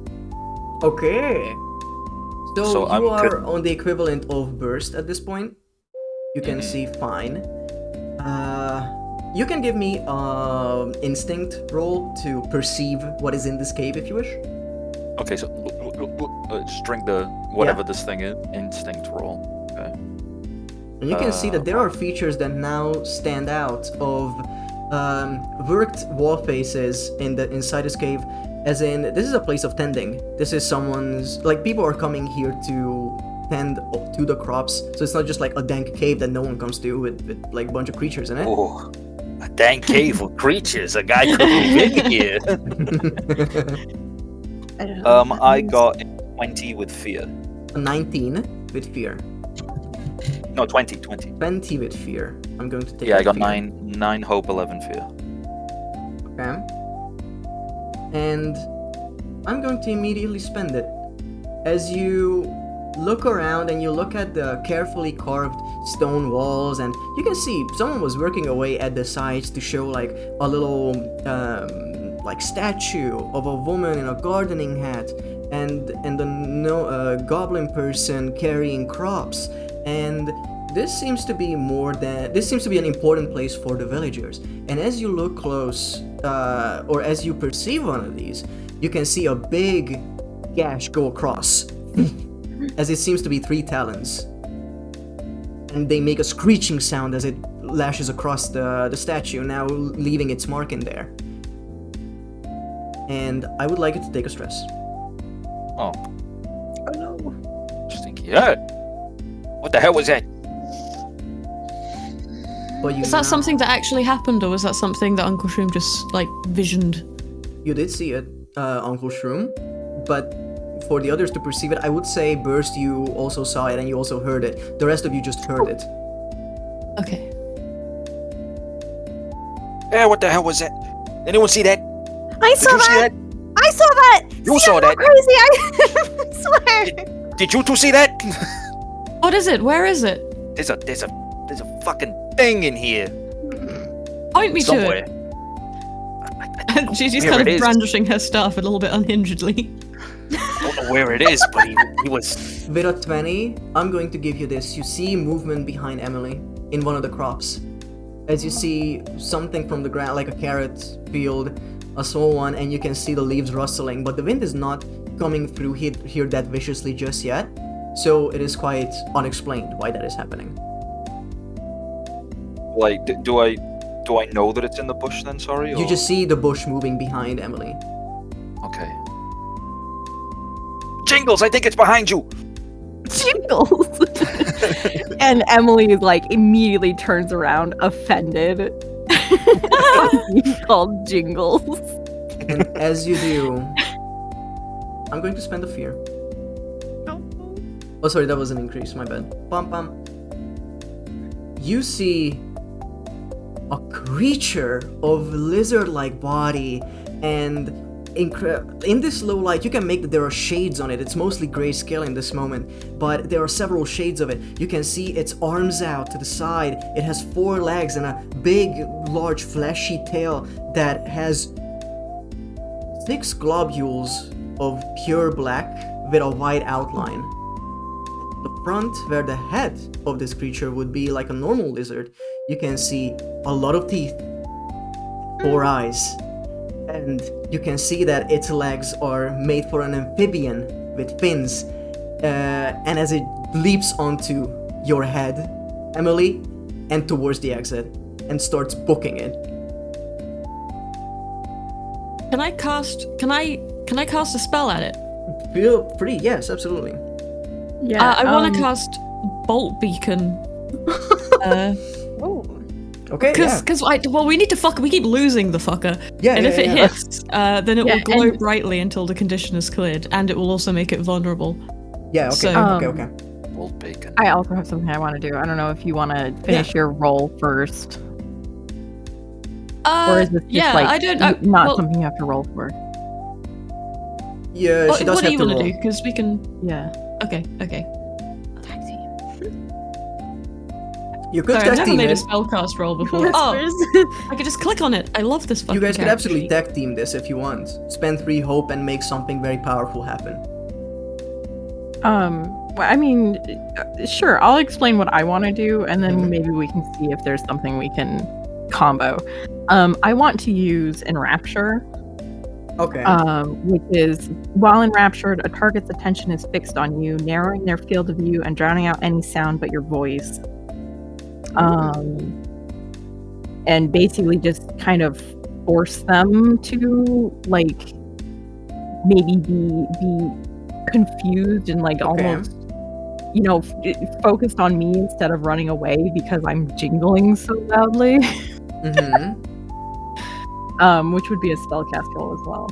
Okay, what would you like to do, Gigi? The bold beacon? Or do you want to figure out? Well, I something mean, I else to feel do? like we can both cast those spells because it's not gonna. yeah, they they're don't- not gonna like I'm- interfere with each other. We can make this a Yeah, I deck don't think they roll. would interfere. And To be fair, if you do yours first and then I cast mine, because if yours succeeds, then maybe it's going to be shitter at dodging. I don't know how it works, but it's up to you guys. yeah, I mean, Um, if you want to do yours first, I could be like charging up my fucking laser beam. While okay, you're I'll just just, I'll doing- just That's spellcast laser. roll. I'll just spellcast roll, yeah, and then. Yeah. Let's see. And then can I actually use a hope to use the I just like the way they jingle Yes, experience? where it's absolutely. like- okay, cool. One hope and then If you wish, roll. and you have the other experience, the "oh, you made me chip a nail," they just ruffled your hair. You can be pissed about that if you wish to spend another hope and get a +4 on the roll. Oh, I'm pissed about the fucking being called Jingles thing. so you know what? Yeah, let's spend a second hope and Okay. also do you made me I'm pissed. How dare you call me Jingles? And this thing is fucking ugly. So that's gonna be +6 in total then, because I have +2 Okay. from present. Oh, holy shit! I got a crit success. Oh my god. Oh. Okay, you got a Let's crit go! and a +6. Oh my god. Okay. It's So, a 30 total. oh my god. Jesus. Oh my god. So with a 30, what you manage to do is that, how do you cast Enrapture on this creature? So she turns around, and the motion of her turning around makes like all the jingles on her, all the bells on her body jingle, and she's pissed. So she just turns around and starts letting this creature have it. She's like, I am so sick of being here. It's your fault that we're out here. And if you would just fucking stand there and let us take a picture of you, I could go home. And the creature is just like stun locked by this tiny little goblin, like just going off. It doesn't even matter if it understands what she's saying. Oh my god. Yeah, it works perfectly fine. As you can see it jump and reach out, and as you are talking to it, it just turns around and tilts its head to the side, trying to understand what vile things you are shouting at it. You cannot see clear comprehension on its face yet, because you are looking at a lizard with 4 eyes. And it just... I'm sorry. Yeah? I was gonna say, did you make this absolute creature do the confused dog head tilt? Is that what's Yes. going on? Yes. Yes. Oh, he's adorable. Don't get attached. I'm This- about to fucking blast it. So this is giving you a little bit of time to set up something extra if you wish. This essentially in the turn gives you another action if you wish, Emily. And everyone else has a little bit of time to prepare, because right now it is stopped and looking at all of you. And also, so this enrapture, it says once per rest on a success, you can mark a stress to force the enraptured target to mark a stress as well. So I'm gonna mark a stress for Emily, and mark a Mhm. stress for the creature. You can, yeah, I will mark the stress for them, and you can hear in your head, wow, so shiny. Oh, Oh, I Why don't so want to shoot cute? it now. Oh yeah, what the fuck? too bad. I do. Kind of a cute little guy, ain't he? I think I will take the chance that Okay. if Uncle Shroom says that, I'm definitely gonna just like as he's saying it, unleash a fucking bolt beacon. At I will it. give you advantage on this spellcast roll because of the enrapture. This Okay, is an cool. extra thing I wish to give you because it makes sense. Yeah, because he's like, Yeah. But you still need to hit. Yeah, I clicked the spellcast roll thing. I've clicked the advantage.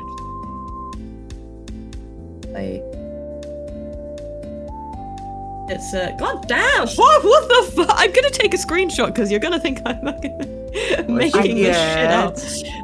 27 with hope. Holy! 27 with hope. You nailed that creature straight in the forehead. You Oh god, I get feel so bad.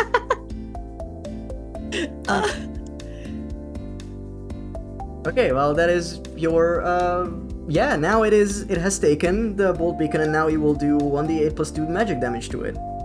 Oh, I don't want to accidentally like actually kill it. You know, I feel You can bad. choose to make this more cute little guy in here. Sorry, I just saw that. You can feel free to use this as a non-lethal thing if you wish. You don't have to deal damage to it. Yeah, I mean, I'm just trying to decide because it's been freaking us out and it's been running away, but it hasn't like attacked us. Has it? Has it attacked us, or was it just being weird? It was just slashing at the statue and like eating your camera. I don't know. Something know caused what me to made fall the out the thing sky, the and I don't know juicy what. blob. I could have died.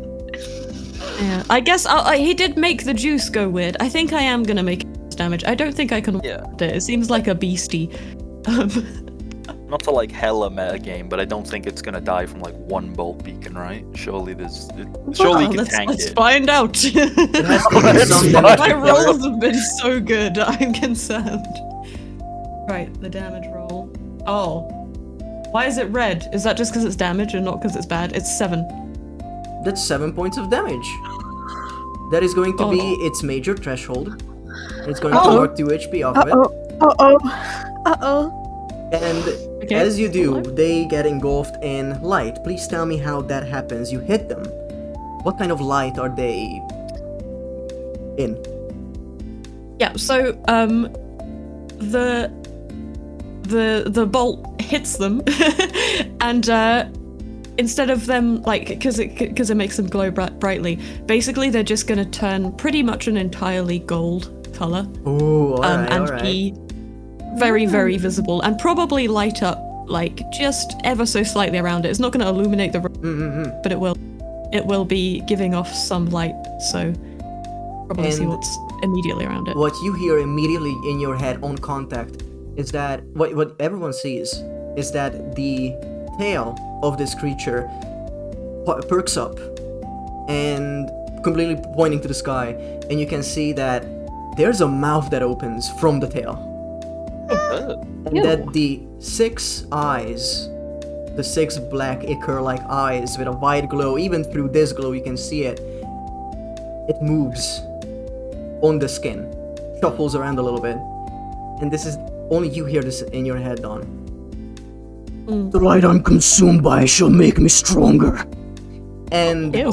it just starts booking it out of the exit at this point. It is also vulnerable in some way. It is vulnerable, yes. So the next roll will be at advantage. Yes, at advantage on it. Okay, that's yeah. But it is booking its way out. And I'm going to spend a fear. Okay. Or sorry, whoops, wrong one. I'm going to spend a fear. So it's going to use its ability, Slithering Leap, to leave outside of very close range to make it to the exit and start running. I think vulnerable, it does have advantage, but it also has something. It literally just says for me a condition that allows any rolls against that creature to be at advantage. But if you have something else on your target becomes temporarily vulnerable. That's what it says. Yeah, I've got when you gain the vulnerable condition. Maybe this only applies. When you gain it as a player, as a character. Oh, okay, so there's no flavor for enemies. No. It's just okay. Why? What did you all want to do? rolls starting have advantage. No, that's fine. No. We can just. It's fine. Okay. Okay. I'd like to try something. Please do. So, I drop my cables, and I take out a little dart. It's a short bow, but we're saying a dart. Okay. And I would like to try and shoot this thing while also spending a hope and making sure I have a ranger's focus. Okay. Essentially. Yeah, sure. Sure. Okay, cool. Please go ahead. You're not running away again. Please. Okay.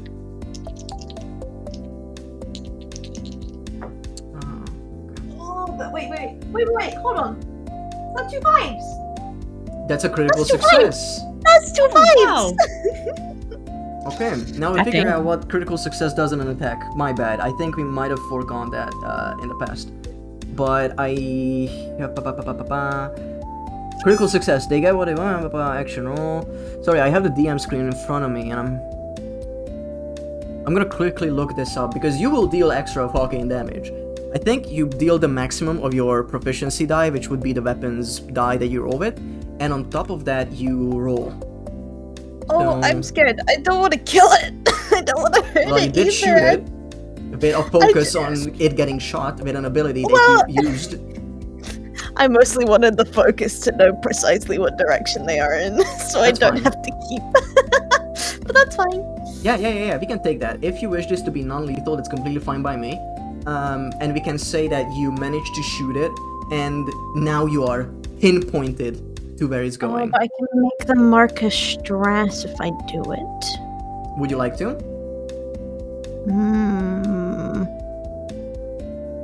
Yes.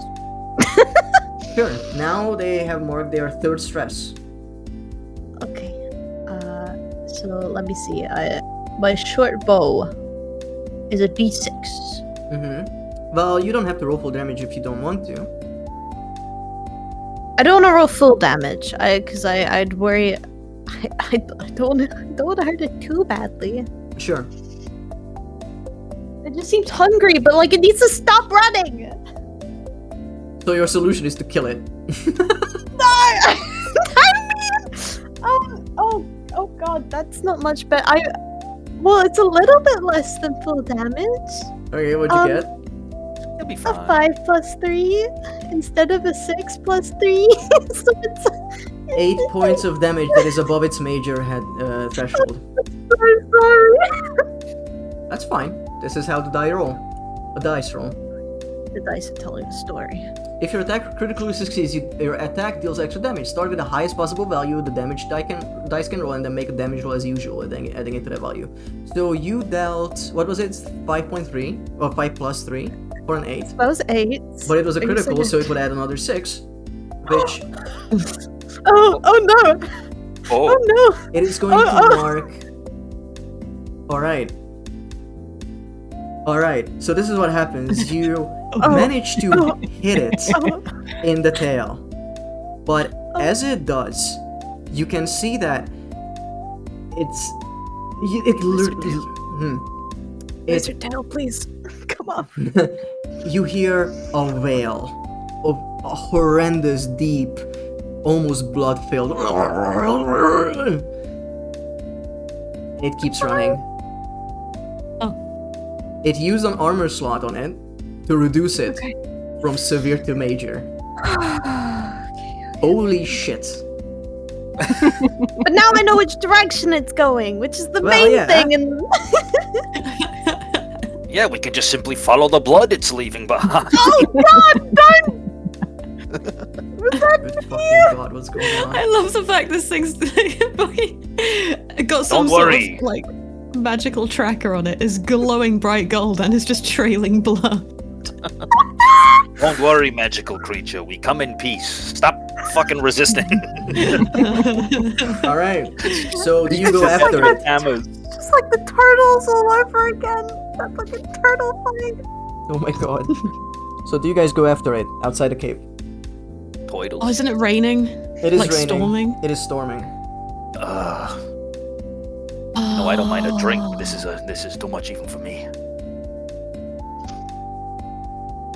Emily Well- picks up the bell Yup. that was. She gotta get that back first Yes. of all. I Was just want to make stolen. that clear. It was taken from you. and she's going to conjure her magic hand to use it like an umbrella Sure. Okay. and go after the creature. She doesn't even say anything to everybody else. She just keeps on stomping her way. She's pissed. She's pissed. Yeah. Okay. Well, I think there's one of us who wants to kill it. All right. So as you leave through the exit, you do see you look outside and there's an obvious, not really blood trail. It seems multicolored like an oil spill. Ew. It leads into the field towards the city, towards the main square, now reaching or leading towards a northeastern direction. And as you step outside, you hear some footsteps from either or from both sides of the cave entrance. Not the song I wanted. Not the song I wanted. Not queuing. Perfect. Ow, sorry. You see on the right a taller furbolg man step out in a black suit, a white shirt and a black tie, and a little badge on them on the left side, and they have the sunglasses on. And from the other side steps out a larger elven man, blonde long hair, rocking the same exact outfit, slightly shorter than the furbolg man. And they go, well, actually, we could go on break now. What do you guys think? And we'll pick back up here. Yeah. Oh, in yeah, about maybe 5 it's- minutes. Yeah, we can do that. Yeah, maybe You it's. say hi to that the time. raiders. Oh my god, Yeah. Lizard Tails! Hi! Welcome on in. Thank you for the raid so much. Tiny alien invasion valve, wouldn't you know it? Eddie. What's that supposed to mean? Alright. Hi, Eddie. Hell yeah, thank you so much for the raid. We are currently taking a break, so everyone go on break right now. Okay, yeah, bye. Wow. But yeah, we are currently taking a break from the adventure, and this is the Cryptid Catchers Collective, a Daggerheart one-shot turned into a two-shot. It's gonna be a two-shot, not three, okay? And... Not three. And so far, the gang's been up to some cool stuff. If you want to know about me and my channel, I am Myrmidon, a diver suit, possessed by ancient magic I don't understand, and I am the GM for this adventure. This is a once-in-a-lifetime kind of thing. I usually play video games, but now we are here with this custom overlay I made so I can invite my friends to play some Daggerheart on the beach. Turn on the high redeem, you coward. I'm gonna turn it on for the break. Alright? Until then, you guys will see Blinding Darkness, I think. Maybe not. But yeah. I'm gonna turn it on.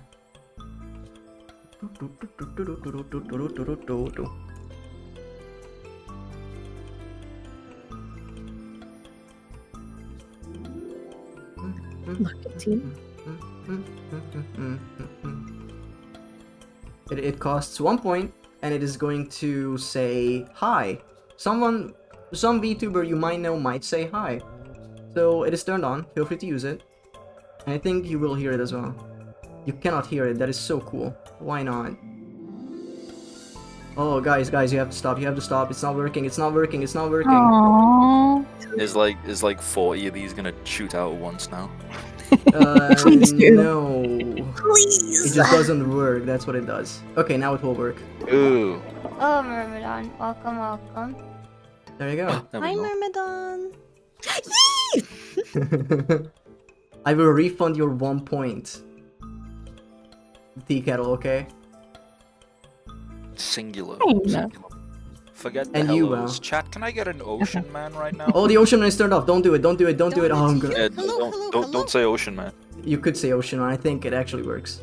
Forget the hellos. Chat, can I get an ocean man right now, please?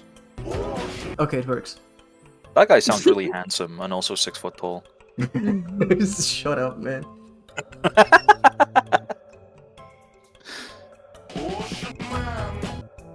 There you go. We have this still little thing. If someone says ocean or man or any, like, lotion as well, by the way, it still triggers.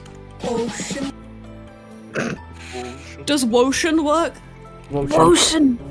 Lotion man. Potion also works. Oh my Yeah, That's so good. it is I very love the silly. Ocean Man redeems. And They since really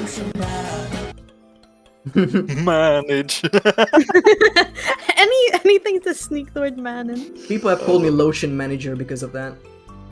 Ocean Manager. And originally it was just the sound clips from the actual song, but after the cover by RattonMoon, I put those snippets in as well. Wait, let me find the cover for you guys if you haven't seen it. It just hit 600 views. I'm very proud of it. I made the MV for it. SF. Hello. Nice. SF mixed it, and I made the MV. RattonMoon sang. It is an absolute passion project, and I love it to bits. Please take a look. I hopefully linked the right thing. It is beautiful. You absolutely should. Beautiful, beautiful. Alright, sorry Raiders, I do need to take a short break. I need to refill my stuff, rehydrate, dehydrate, you know how it is. I will be back in a Oh yeah, we second. kind of failed at taking that break. I was just gonna keep vibing. I'm gonna sit here. I'm not even gonna stretch. I'm not gonna do anything. Nothing! Wait, I'm Yeah. gonna stretch. I'm gonna do that. Kita, In fact, I'm gonna lean forward even more. Hurt my. You're gonna teeth. shrimp over? I'm about to manifest Yeah. into your house and pull you out of your chair.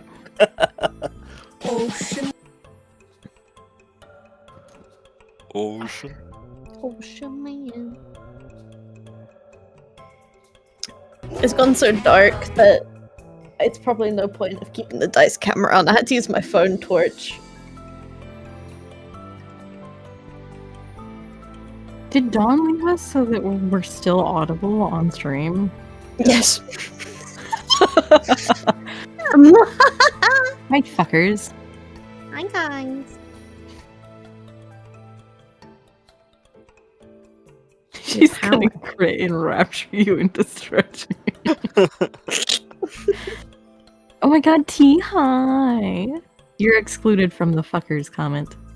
Mr. T Keto. Mr. T.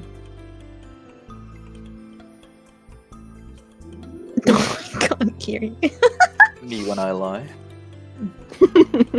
Gosh, dang it! You would do that, Kita? You would go on the internet and lie? Oh, absolutely. I even lie in real life. Never mind the internet. I'd just be spreading misinformation and stuff. Okay, vast soot. Wow. Okay, are we back? Oh, I think we are. Everybody's think- Never left. I think most of us never left, actually. There's no leaving. A break is important, guys. Okay. Hey, Well, most of our break was spent on Ocean Man, so Yeah, we were That's saying- all I we were saying needed hi for a and break. roasting. Ocean man. Alright, I'm turning that off mental again. break, not a physical no, one. quickly get one in. Damn. I'm quick on the draw. Damn Alright, it. I'm gonna turn off the high redeem as well. Just so no one No. spends their point. Don't worry, guys. If you type ocean or man with my mouth, You'll do it. yeah, I'll just do it. Okay, fine. Ocean. Wait on. Good God. Alright, so Man. Mom. Okay, I'll stop. it is a horrible vocal stim, by the way. When I look at something, like there's a poster for Superman, and I look at it, I'm like, man. It's really nice. Horrible, horrible. Mom. Yeah. Alright, so let's go back into our adventure.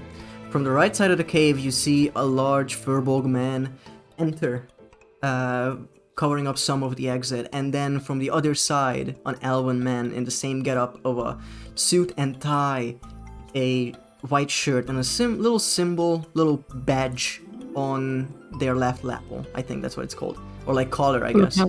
Oh, lapel, yeah. Lapel, yes. And they are now in front of you, blocking the exit. And the furbolg man goes, "Well, thank you so much for your help in this investigation. I feel like no further cooperation is required from your end. Emily, Lagging class, thank you so much. Bersboke, your work has been Ooh. incredibly important for us. Giselle Grover, keep doing you. And Uncle Shroom,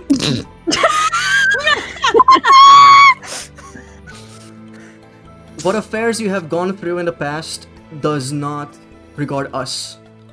So you're free this time. Now, as you all know, and this is the Furball Man continuing, you have made contact with what we were looking for. It would be a meteor that fell from the sky. And now whatever's running away is probably a result of that. At this point, you have done enough, and we don't require your further services. For that, we thank you. And then the Elven...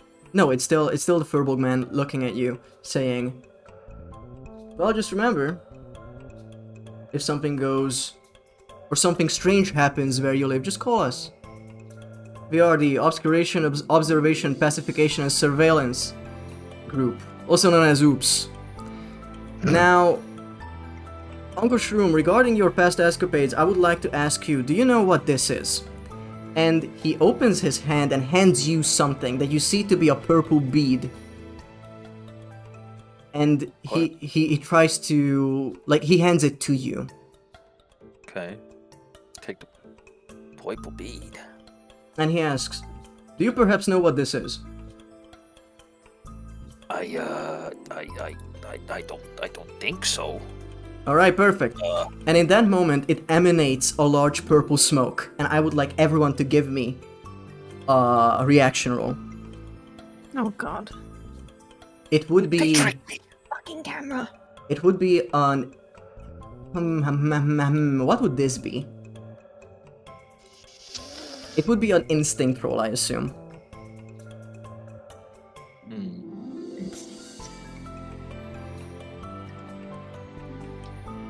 Hope. Okay. I hit the jackpot. That's what I did. 22 with hope. Alright. Let's go. Please, everyone, give me your numbers. 21 with fear.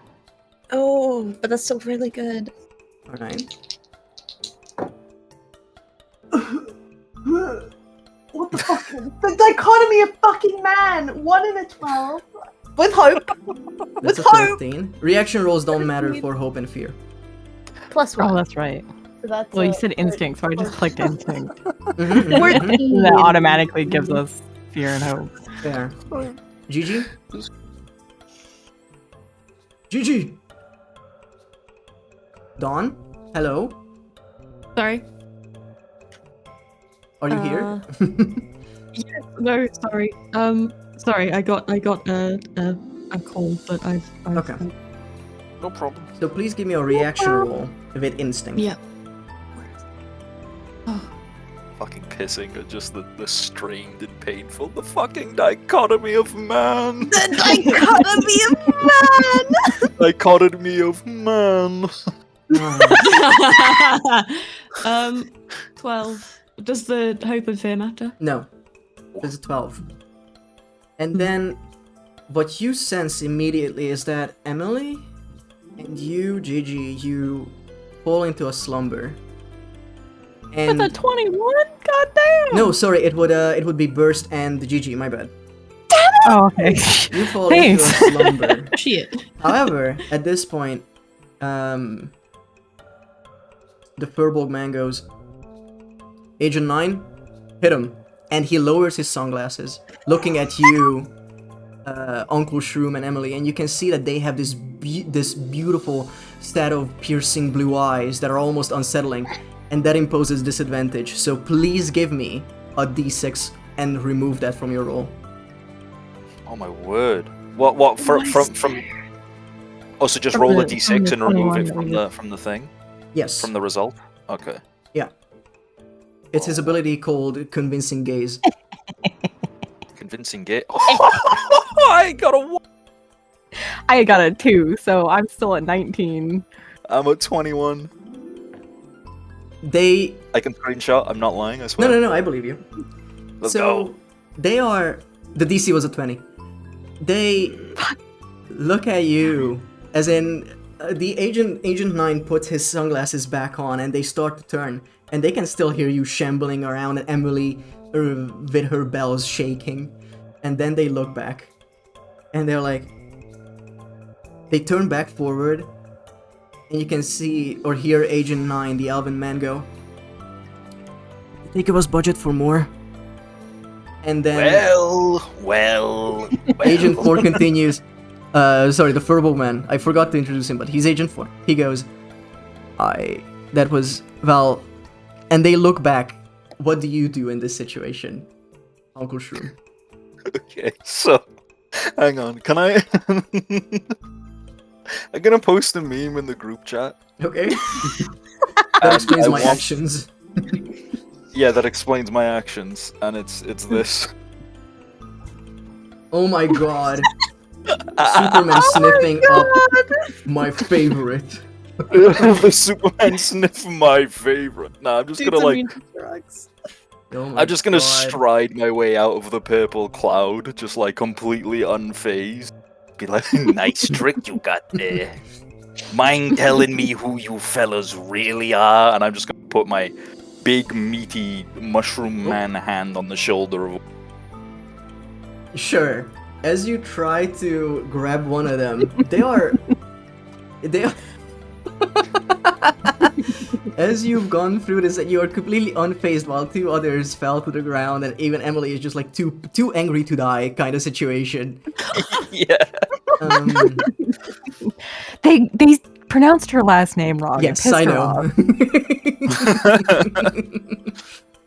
And then they go, we are Ungershroom. This can be solved in different ways. And you can see that they hold each other's hand.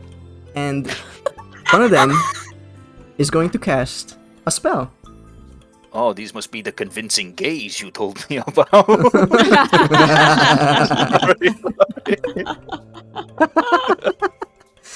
And they grab each other's hand. And I'm gonna see if it succeeds, okay? Okay. Oh my god.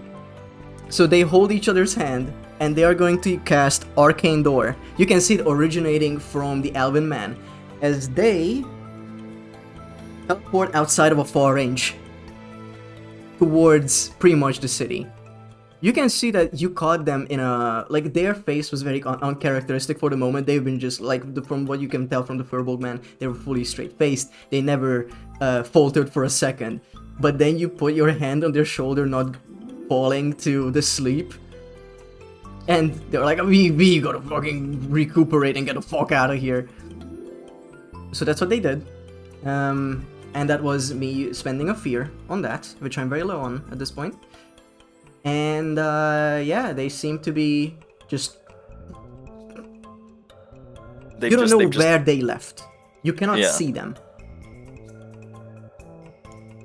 Yeah, freaking mages. just gonna walk back to my gang, very delicately place my mushroom hands on Gigi's shoulders, and then just shake her violently and go, "Oh my god! Oh my god!" Emily. So Burst is also asleep, right? Yes. Yes. Emily's just gonna pick Burst up and start walking. Okay. Just leave her asleep, or them. Okay. Now, what is the next step for you guys? What do you do? Do I wake up? Do you? Oh, I don't know. Is it like a magic sleep, or is it just like I'm... I mean, if someone knocks you out of it, it works, so... Oh, okay, yes, cool. Yeah, cool. Alright. I was just checking. Next step. You, from your point of view, you just fell over and then you stood back up. Pretty much. Nice. Yeah. So the creature went toward town, right? Yeah, Is- towards is what- town. Yeah. Okay. Yeah. Yeah. Emily's gonna head in that direction Alright. while carrying Burst and Burst's camera. To be clear. Yeah. So you walk towards that direction, all of you, I presume. And Yeah. you go through and you can see the oil spill on the ground leading to a point, and middle of the field, almost midway through the field and the town, you can see a large patch of what seems to be very unnaturalistic flowers, almost like alien flora, of very bulby broccolis and such. and weird fluorescent type things with spores flying off of them, but not entirely fungi, and it seems somewhat ethereal in nature, and the the trail of the oil spill stops. However, what you can see is that heading into the middle of the town, a glowing spot far away, seemingly healing itself in this spot, and then running further. And as you follow it, you can hear people screaming.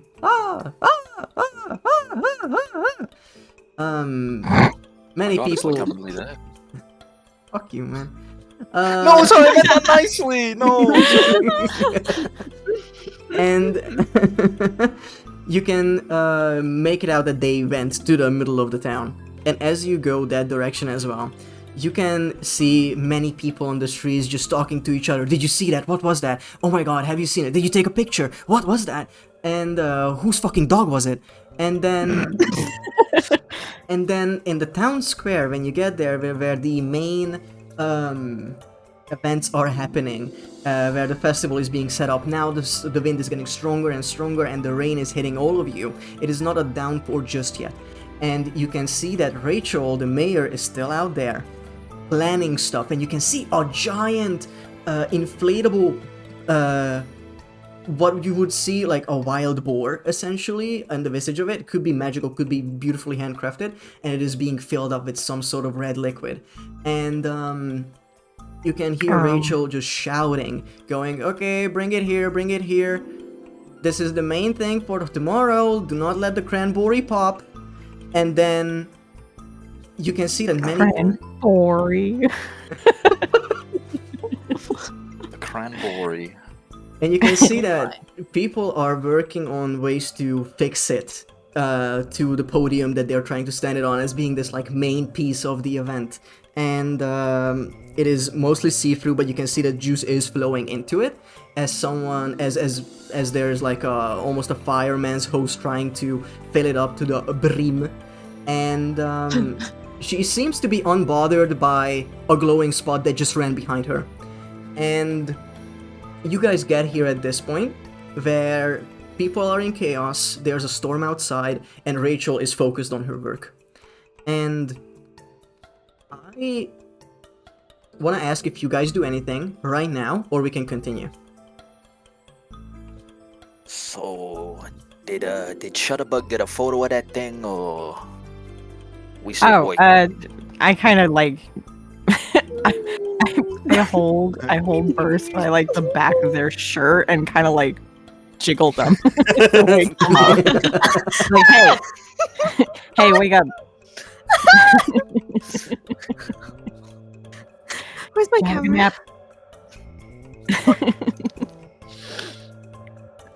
What? Huh? Hey, welcome back. Yeah, those goons in their weird vape cloud sure sent a couple of you guys sleeping. Anyway, did you get a photo of that thing, Shutterbug, or what? Huh? What? The creature Burst. I got film of it. I can play it back. Just looking at her and fucking. What the fuck am I? And I'm still holding Burst by the back of the shirt. Wait. It's just dangling. Down, please. At this point, you can choose to stop at the town square, but you can see where the thing is skedaddled towards. If you wish to chase, or if you wish to stop, or if you wish to slow down, please tell me that, is what I'm asking. My focus is gone, right? Because I fucking passed the fuck out. Good question. I'm gonna look at that ability. Damn, that was gonna be so cool. It doesn't matter. Either way, whatever happens, happens. So do you go still running after it, or do you stop at the town square, or what's happening? Don't wait like, oh, I bet the GM has something planned in town square. I don't care. Just tell me what you want to do. Jeez. Scoob. I don't know. Yeah, I don't know. Do we hunt? Do we confront? I mean, Emily's still kind of just pissed off and wants to get out of here. So she kind of just wants this to be over with. And if she sees the creature, she would probably just start heading towards it. All right. Yeah. I'm down to follow Emily's Yeah. rage. I feel like induced- unless something massively Rage weird induced. happens right then in the town Yeah. square, I feel like the glowing lizard would take priority. Okay. My question is. Townspeople suck.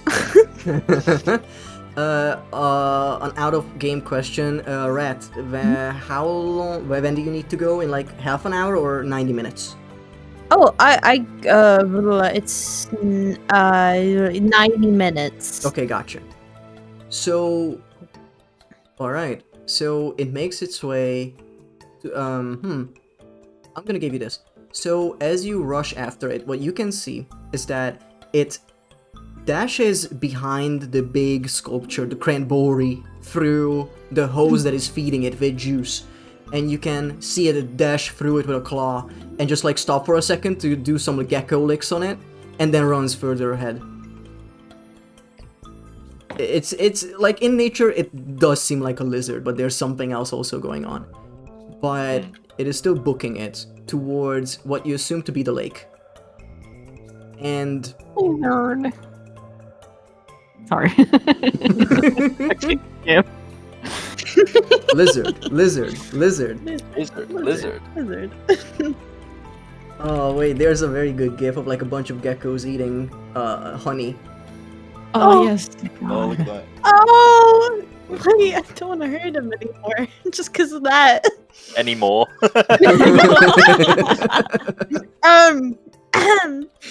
Anyway. Yeah, so it runs in the direction of the lake, and it doesn't take long. It's not that far out from the main square itself.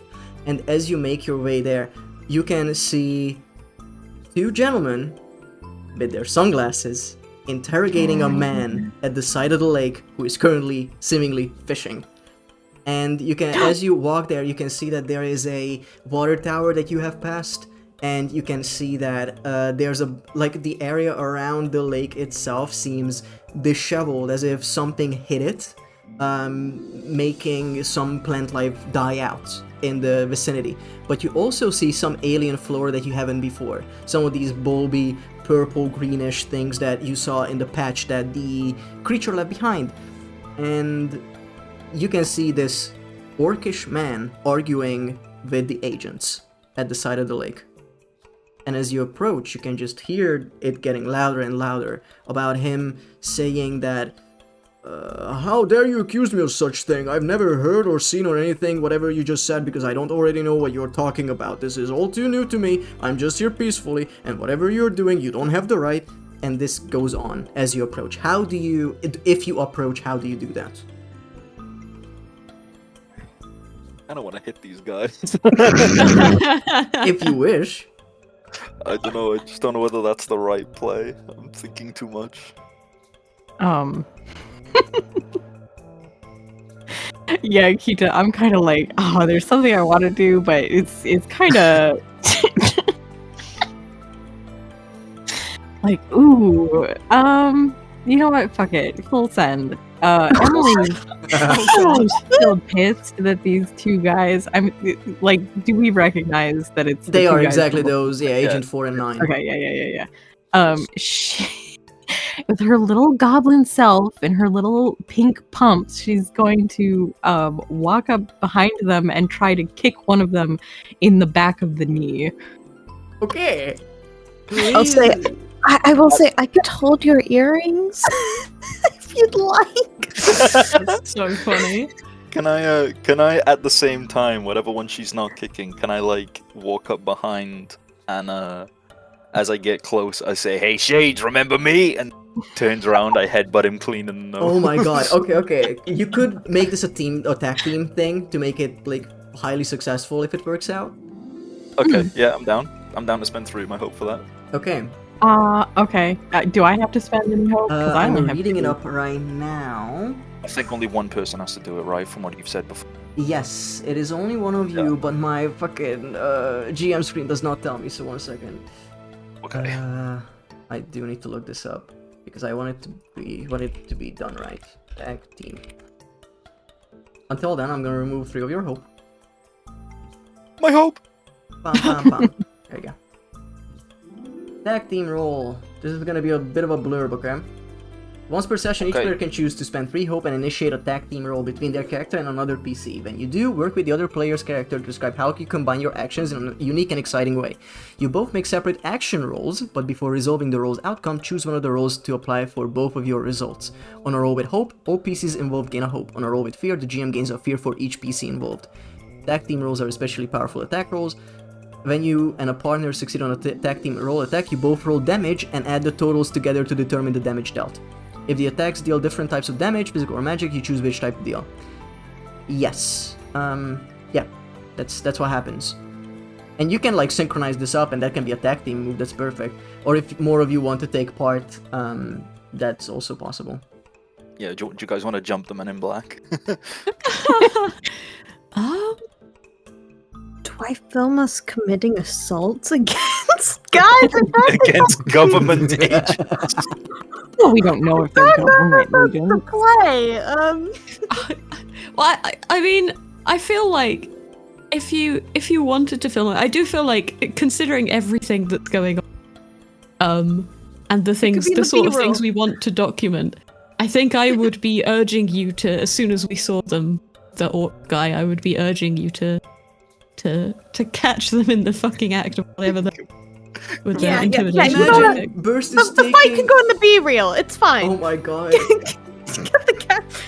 I can imagine the footage being like this. You can see them talking to the orc man and then cut and they're just dead on the ground. Just like Family Guy dead posing. Yeah. I don't know what happened. So I feel like I'd be urging her to film it before I knew that you guys were gonna just fucking jump them. Okay, so what is the order of things? You go up behind the mushroom man, Uncle Shroom, and the small goblin. Emily goes up behind the agents, and you do what? Describe it to me, and then roll with it. Okay. Okay. So I plan on. I don't know. I think I'm gonna go with whoever passed me the sleep. That would be the pill purple man. All right, so I'm gonna big man versus big man territory. This works great because I wanted Emily to go for the elf man because of the fucking creepy eyes. Okay, perfect. So I'm just gonna go, hey Shades, remember me? And then as he turns second, he's like fully turned around. I'm gonna headbutt him in the nose. Oh my god. Okay, and Emily just straight up kicks them in the back of the knee. She walks up and she just kicks him in the back of the knee. Okay, to make this successful, I would need... Well, it would be an attack roll first, right? But if you want to just sneak up and do that, you are full of bells, okay? The Mushroom Man, I can sort of imagine sneaking up behind them. But someone who is equipped with noise-making machines, I would require you to give me a stealth roll, which would be... Finesse, right? It says hide. Finesse. Yeah, finesse would be hide. Yeah, let's see if you can slowly make your way over just to not alert anyone to your presence. Going ding digging, digging, bim. Okay, so that's finesse roll. 18 with fear. Take that fear, thank you very much. But 18 You're is welcome. good. And you roll as well. No, this is a different thing. You make it up. But what you see is that the orc man they are talking to does spot you. However, does not say anything. Silence. And at this point, please roll for the tag team attack, with whichever weapon or spell you wish to do this with. 2d12 and whatever modifier. Can I just use my regular dagger attack, even though it's technically unarmed, because I'm headbutting him? Yeah, Not the straw this time. I mean, there is a rule for like unarmed attacks, but I don't care enough. Let's send it. Sure. She's wearing heels. That's close enough to a weapon. Oh yeah, that is a license to kill. I got a 13 with fear. 13 with fear, okay. Emily? I got a 12 with fear. Which one are you taking? Okay, a 13 with fear. That means I do get 2 fear. Bam. And I need to look at their evasion. Let's see. Please be 13. So what happens is that you say what you say, Uncle Shroom, and they turn around and you manage to headbutt them. Yes. However, with a 12, it does not hit, unfortunately. So Wait, even with my 13. I'm getting there. Oh, sorry. I'm getting there. So you whiff your kick, and you see the Furbolg man turn around, and he gets headbutted almost back into the lake. There are only a few steps behind him, and then you see that Emily misses her kick, but alarmed, the Alvin man turns to the side, almost takes a step toward, and you just manage to get in the way of that step, and it just falls on the Furbolg man, and they just fall into a lake behind them. Oh yeah, Slight- because it's choose one of the roles to apply for both Yes. of players' results. So a Okay. 13 Oh, we just made it. So yeah, you just barely made us. difficulties are succeed. 13 each of Oh, them. let's go. Oh, meets it beats it. Yes. I did get fear for it, but now when I'll say this. When the Elven man was falling behind, he looked at you and he released a spell at both of you. I'm going to spend a fear to do that. And it's a fun little ability called Shadowbind. Oh. Are we going in the lake? And what oh, sorry for that. Jump scare. I just need to find the fucking thing. I'm so sorry. You're fine. Bam. Make a spellcast roll against all adversaries within very close range. Targets you succeed against are temporarily restrained, as their shadow binds them either to you or to stay in place. So I'm gonna need to see if they hit you with the attack. They get a +2 to this, and I rolled d20. I rolled a 4 plus a 2. That's a 6. Against you, Uncle Shroom. And the next one is going to be against Emily, which is a 19 plus 2 for a 21. Wow. So the shadow does not grab onto you, Uncle Shroom. Your girth and width does not allow it. But the little goblin girl just gets yoinked into the water as well. It is a horrible day for you today, Emily. Oh my god. I am just absolutely bigging these men in black. Try and bring me to sleep, and I'm like, nah. Oh my Then I god. intimidate them, and then I break one You're of their adapted. nose and ignore their spell. You're like a horror movie creature to them. You are their fucking cryptid. You are. Uncle Shroom the Cryptid. Okay. And at this point, what happens to anyone else? Do you guys do anything as this tag team roll has happened and Emily got yoinked into the water? They're also in the water, right? 'Cause Yes. They got... Yeah. Yeah, How all deep? three. How is it like? Are they like all sinking, drowning? Looking Sure at of the- what the height of the lake used to be, you can make it out that some water has splashed out due to something of a bigger impact, and not from these men. This seems much larger, and they are like head height in the water. Oh. So they are not Oh, drowning. so Emily is Emily's fucking drowning. Oh Oh no! shit! Oh shit! Please remember, she's like 4 feet tall. Yeah, it's probably too late to. Do you wish to do anything? I just picture it's too late for her. She's gone.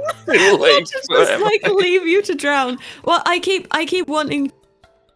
I keep thinking, maybe I'll save it for an important thing. But like, if they're trying to yoink Emily into the, I feel like maybe this is probably the time to just use it because I haven't used it yet. But is it too late? I think because it the doesn't ability. say when you can use it. Which role is it? Or which ability? Wizard Hope. Because usually it says like you can roll it before this and after this or whatever, but it just says spend 3 hope to force an adversary with range to re-roll. You can do that. Okay. So it hasn't taken place yet. Okay. Okay, yeah. I'll because I've got so much. My fucking hope runneth over. So I think I should probably just fucking do it. And I'm only interested on the roll against. Yes. Okay, I'm rolling that again. They get a +2. What do they have to It'd be hit? fucking funny if I re-rolled it against Shroom. I was like, no, you're going in the lake. That would be really funny. My evasion is 11. Okay, so it needs to hit lower than a 9.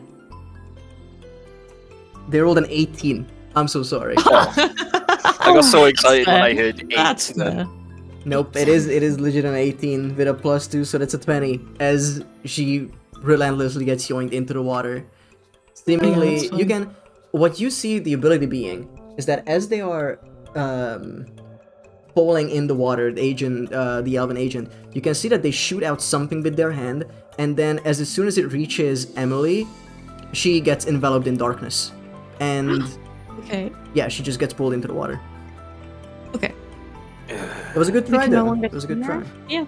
Friggin' suits, and I'm just gonna run down the hill and just jump into the water just to like, just to help Emily. Okay. So, what would you like to do here? Would you like to roll for this to rescue her, or?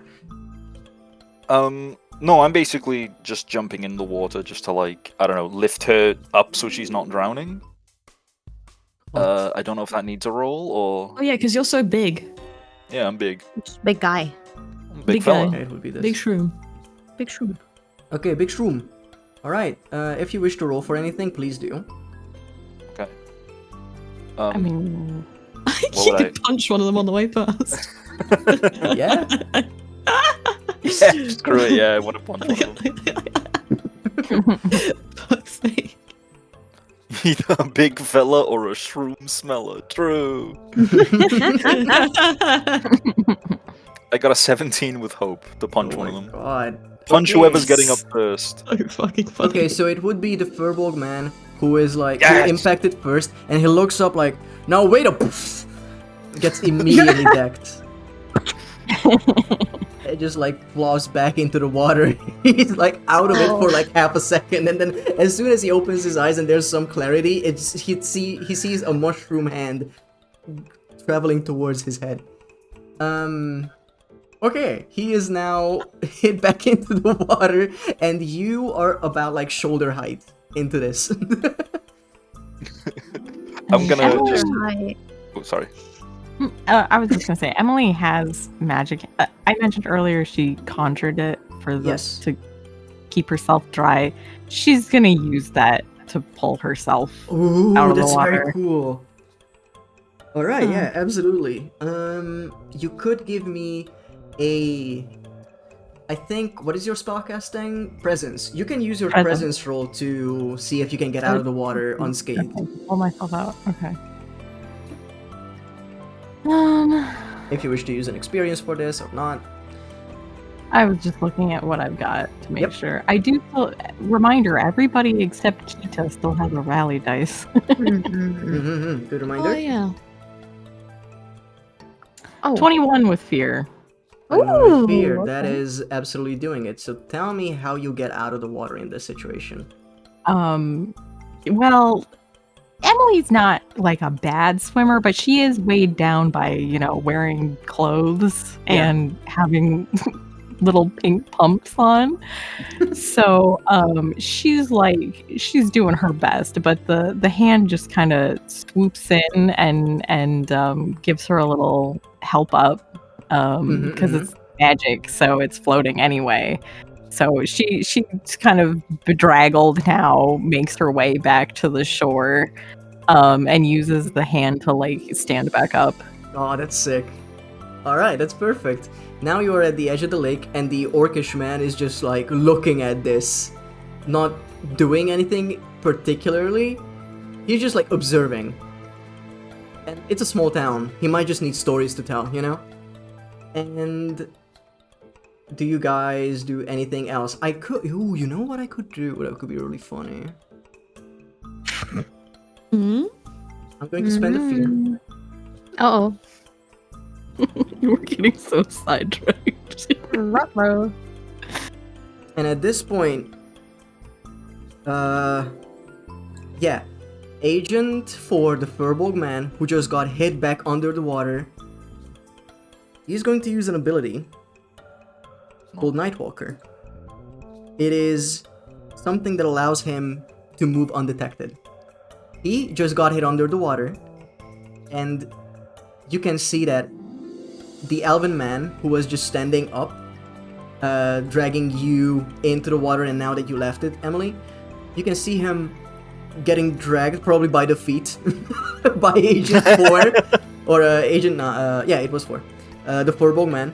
And with this ability, I do need to mark a stress for them, but it allows them to obscure themselves within the water. It's a lake. Okay, it's not impossible to find them, but they are trying their best because they just brought piss to a shit fight. And that's an actual quote from the show. And I think at this point you see something glowing in the water further to the left. And that's a similar glow to what you had cast upon it, Gigi.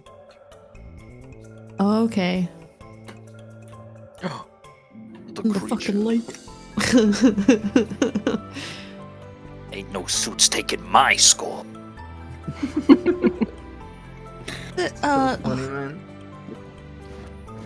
Is it the when you say there's the glow coming the From under the water, it's like way too far away to be like, oh, those are the agents, you know? Like, it doesn't make sense in your mind that it would be them. right? Is it moving or is it just like It is schmoving. oh But it's moving? what you see, oh, schmoving. What you see is that the light goes a bit deeper and towards the left. It is the direction of the road, essentially, but also the water tower. And you can see the glow just hit something and then move back and hit it again and hit it again. And then you see that it pivots towards a different direction and goes up, about northbound.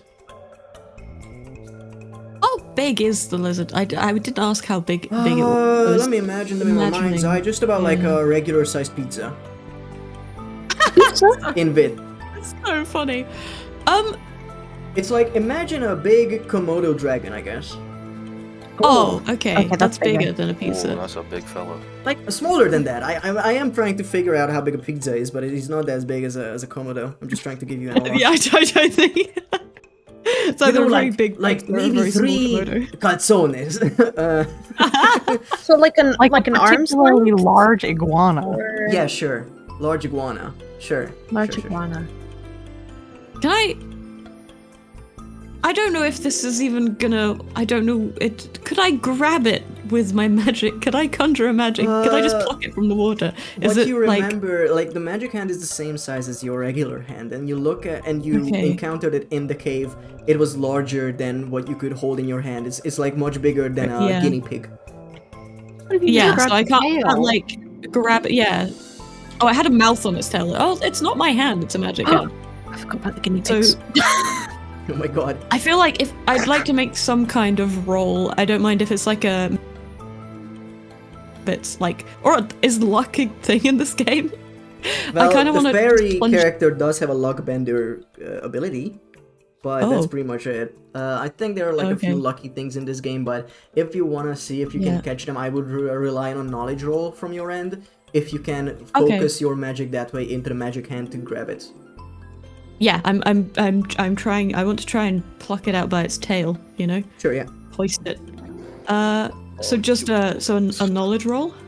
It has the same size as strength as you, so I'm wondering Okay. if you want to lift it, that Okay. would be a strength using your modifier.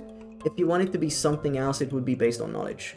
But if it's it's just the heft of your arm, it has to be strength. Okay. I don't know how it would be controlled, you know? Like whether it's me really trying to focus the spell or whether it's literally like my muscles. This is what I'm asking. You could hold a bigger iguana, right? I think maybe instead of trying to lift this thing out of the water, maybe a knowledge roll to just keep it fucking holding like where it is. Like try and stop it from escaping any further, basically. Give me a knowledge. Boink. Use that knowledge. It's power.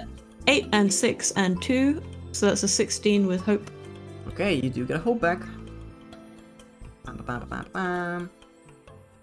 There you go. Here's your hope. 16. How many do I have? You have 4. Oh, okay, good. Because you had 6, and then you use your hope feature, and then we are 1 back up. Yeah, I've been keeping track on my character sheet, but I couldn't remember if I wasn't sure if I was doing it accurately. Yeah, that's fine. So you are gonna use your magic hand with a 16. I'm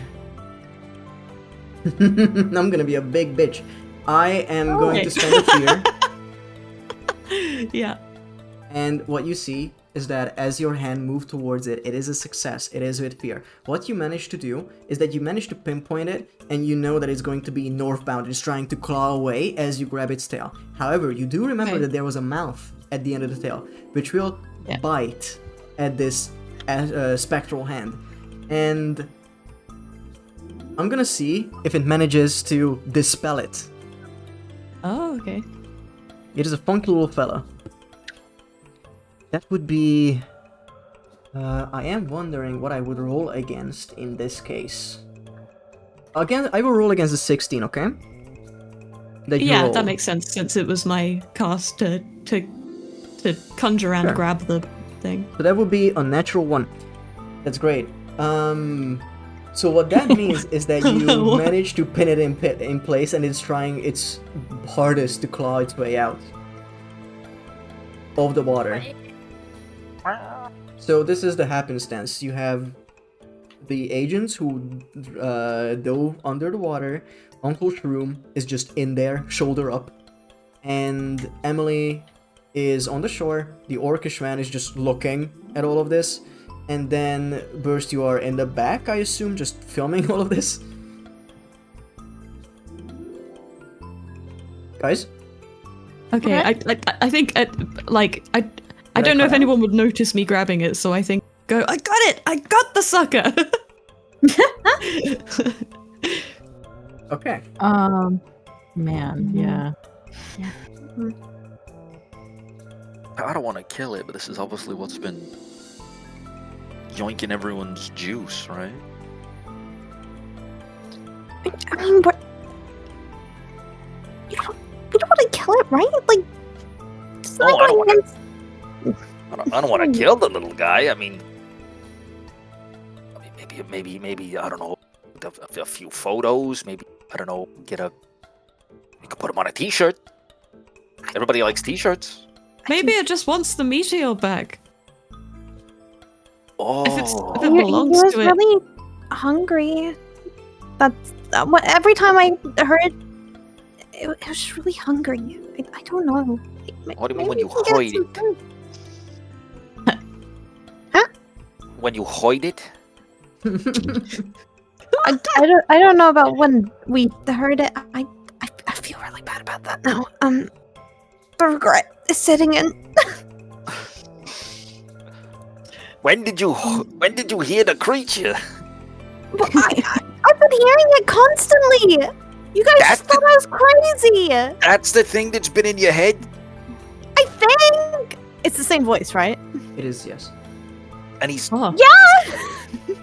Oh, man. Are we bad people? I think one of you guys shot him with like a laser or something. Ah, jeez. Maybe we can talk to it? Like, communicate? Ask it what it wants? While I've got it pinned? I'm going in. And, you know, maybe, it seemed to, I said something about sweet things, I don't know. I'm going in, and I'm just gonna continue just wading through the lake with a big, like each step just sloshing water with my shoulders Yeah, as sure. I steadily approach the magic hand that's got it pinned. Sure, okay. And then And you can get there. It was a natural one on its end. It's gonna be captive for a hot minute, so you have the chance to go over. Hello, creature. I'm just gonna I don't think I can communicate underwater, so I'm just gonna stand relatively close. Mage hand is pinning it. It's gonna be like, hello, unidentified thing.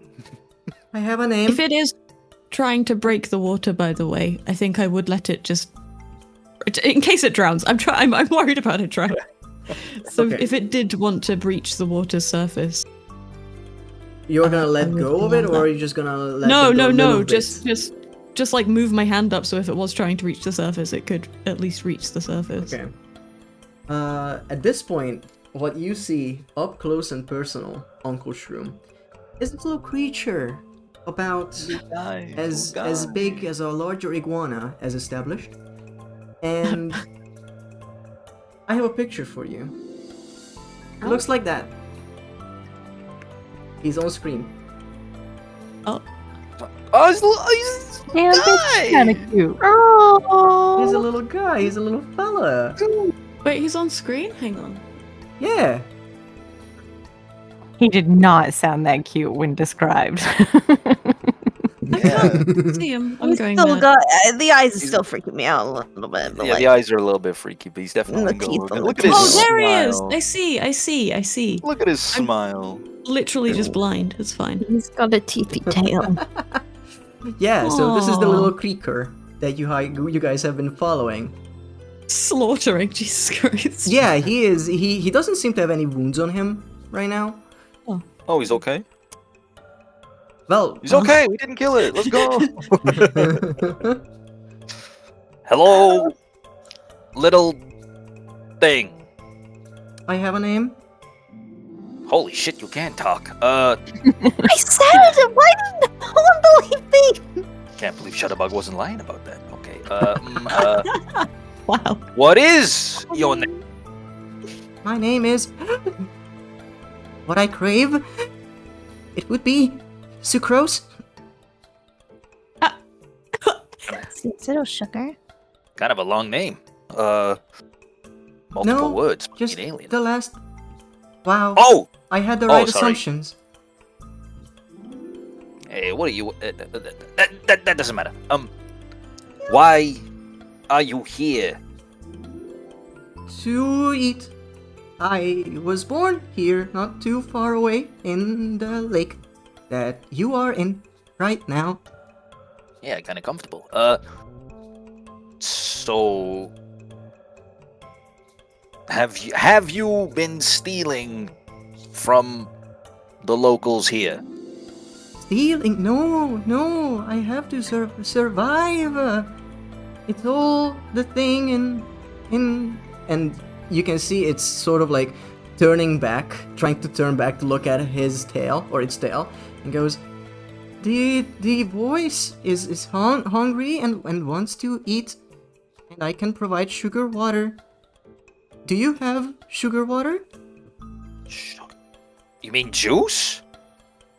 Oh my god, this thing is the one stealing. Do I have any juice? I don't think I have any juice left in the person, do I? You did not take Is any this now. just happening? Like, is he just talking in Kita's head? No, this is audible. Okay. We can get you some. I Would you have like? a reserve if you follow me there. That's where I wanted to go. You promise you won't run? Will the tiny one shoot me? I'm sorry. I just did it so I could track you. I'll be real. I didn't want to hurt you that badly. I'm so sorry. Just because of this every nature documentary rule, don't interact with the wildlife. No, nobody's gonna shoot you. Nobody's gonna hurt you, I promise. can show you. It is. Shrooms Anna. Who is Anna? Oh, Anna, she's a great friend of mine. Anyway, enough about her. You have my word that I will not harm you. None of us will. What about them? And you can see that at this point, 2 of the agents are coming out of the water and going, Uncle Shroom, you are now our problem. And the Furbolg man is going to cast a... No, he's not going to cast, actually. He's going to do a really funny thing. And it's called... No, that was already used. 1 second. They're straight up just going to deck you. They have a retractable baton that they just whip out. And they're just gonna try to hit you on the knee. Or behind the knee. Whatever hurts the most. And I am going to roll for them. They get a +2 on this attack. That is a 2 + 2, a 4. Does not hit. Or as it hits, it just hits your big flashy leg and it just does nothing. And these fucking guys have been through the ringer in like the past 15 minutes. Of like, what the fuck is this creature? I am going aura on? farming these guys. Just say to the lizard, excuse me for one moment, please. And whoever just swung at me, I'm gonna swing back. Just deck him. Please feel free to do that. I mean, it'll hopefully show the lizard. Oh, I got a 10. You need to hit a 10 with 30. fear. If you wish to use a hope to... Oh, that will be a 12. Okay, so a 10 does not hit, and I do get a fear from it. As you hit them, you miss. As you can see that even in the water, they are nimble. They are supposed to be highly agile and professional agents. They just got their shit kicked out of random strangers, and they don't understand how any of this is happening, but they are rolling with the punches. And you can see that the left part of the sunglasses, the left glass, is just sort of cracked at this point. And he goes, "Sir, don't resist." And then I am going to spend a fear immediately to spotlight Agent 4, or Agent 9, sorry, the Elven Man. Bam. And he is going to cast a fun little thing called... what would this be? Did I not write it down? Am I ooped? No, it's here. It's going to... It's going to open a dossier that they had in hand. And you can see a bunch of black lines come out of it like a classified document. And they are going to hit you on the head. And it is going to curse you. Oh god. Coist me. Oh no. That's not good. And that's when you feel that there's like a heavy presence over you. As you seem like you cannot talk the way you want it, and whenever you speak, it comes through as like that documentary in crime thrillers when it's just like super deep and distorted. Oh yeah. So you are cursed for the time being. Does anyone else do anything? Emily has been made like, how are they like just on the other? You would have side to walk of around the lake? lake to get there. It would take Okay, your turn yeah. to go to the other side if you don't want to go through the water. While they have been talking and everything, that's what Emily has been doing, is walking around to basically she's like, in Sure. case this lizard was gonna make a run for it, she moved around the lake Okay. to be like on the other side, closer. Okay, that can fit into the time when Uncle Shum talked to the thing. So you guys can... Yeah, you can make your way around in that time and you have your turn. Okay, and then let's see. I can't do that. Boy. I'm going to this gifted performer, which is just gonna be her jingling her bells some more. For sure, yeah. A jingler. Jingle jingle. So like this fight is going on, and her jingling as she like moves closer is like the BGM of their fight. Oh my god. and it's epic song to make the furball guy vulnerable. Okay. Agent 4 is now vulnerable, the So, one squaring up with yeah, Uncle True. any rolls targeting the furball now have advantage. Oh my god. Oh, you are hyping Uncle Shroom up. That's brilliant. I must chin these damn suits. Jesus Christ. This is like you are Mr. X in their horror story. Yes, how it feels. They flubbed every roll against me. Yeah, it's really funny.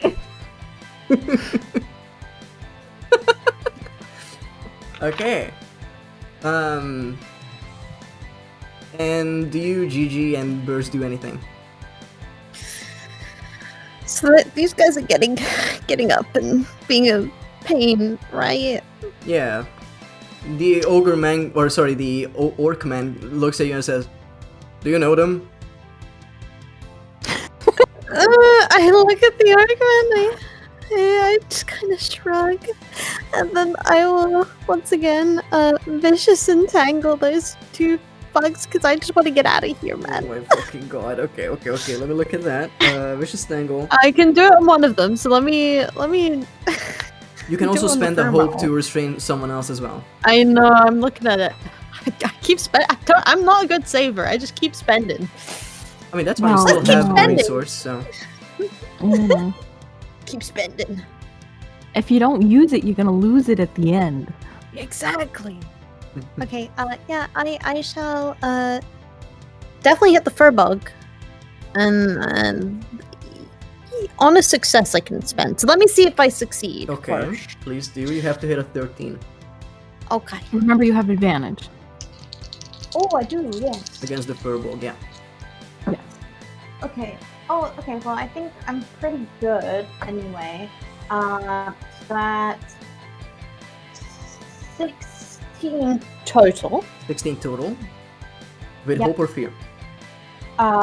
That's very with hope. Yippee! There you go.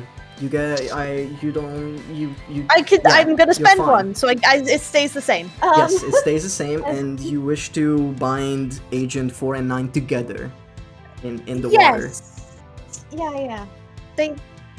Seeing as they were not so nice to Emily, maybe they should have some of that treatment. Okay. You know. And they go, as they get wrapped up, tell me how they get wrapped up in the middle of the, or like at the edge of the water. I think it's like this is more purposeful, and it's a faulty extension cord that I kept it around because like maybe I'd need it just in case, but like it's shit, and I don't really need it, and it kind of flips around them. It's probably a good thing that it's not plugged into anything. It's Oh, such a shame. such a shame. It's like, why didn't you leave us alone? Some of us are students. This is stop. As they are caught in these cords, Agent 9, the elven man, looks to the Furbolg, Agent 4, and says, "This was supposed to be an intel mission! What is going on?"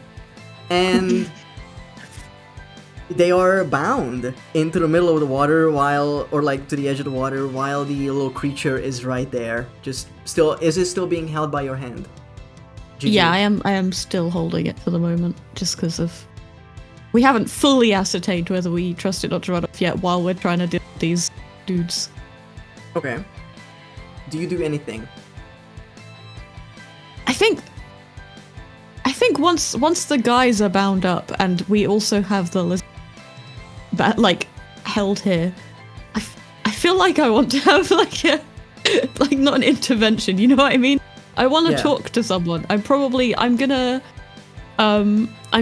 I'm gonna approach or not approach, but like talk to the guys Okay. that are bound up. So you slowly walk up to them while they are bound in the water, trying to get out of this, and they are surrounded by a mushroom man.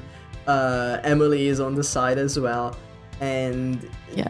they are fully entangled. Okay, what do you say to Yeah. them?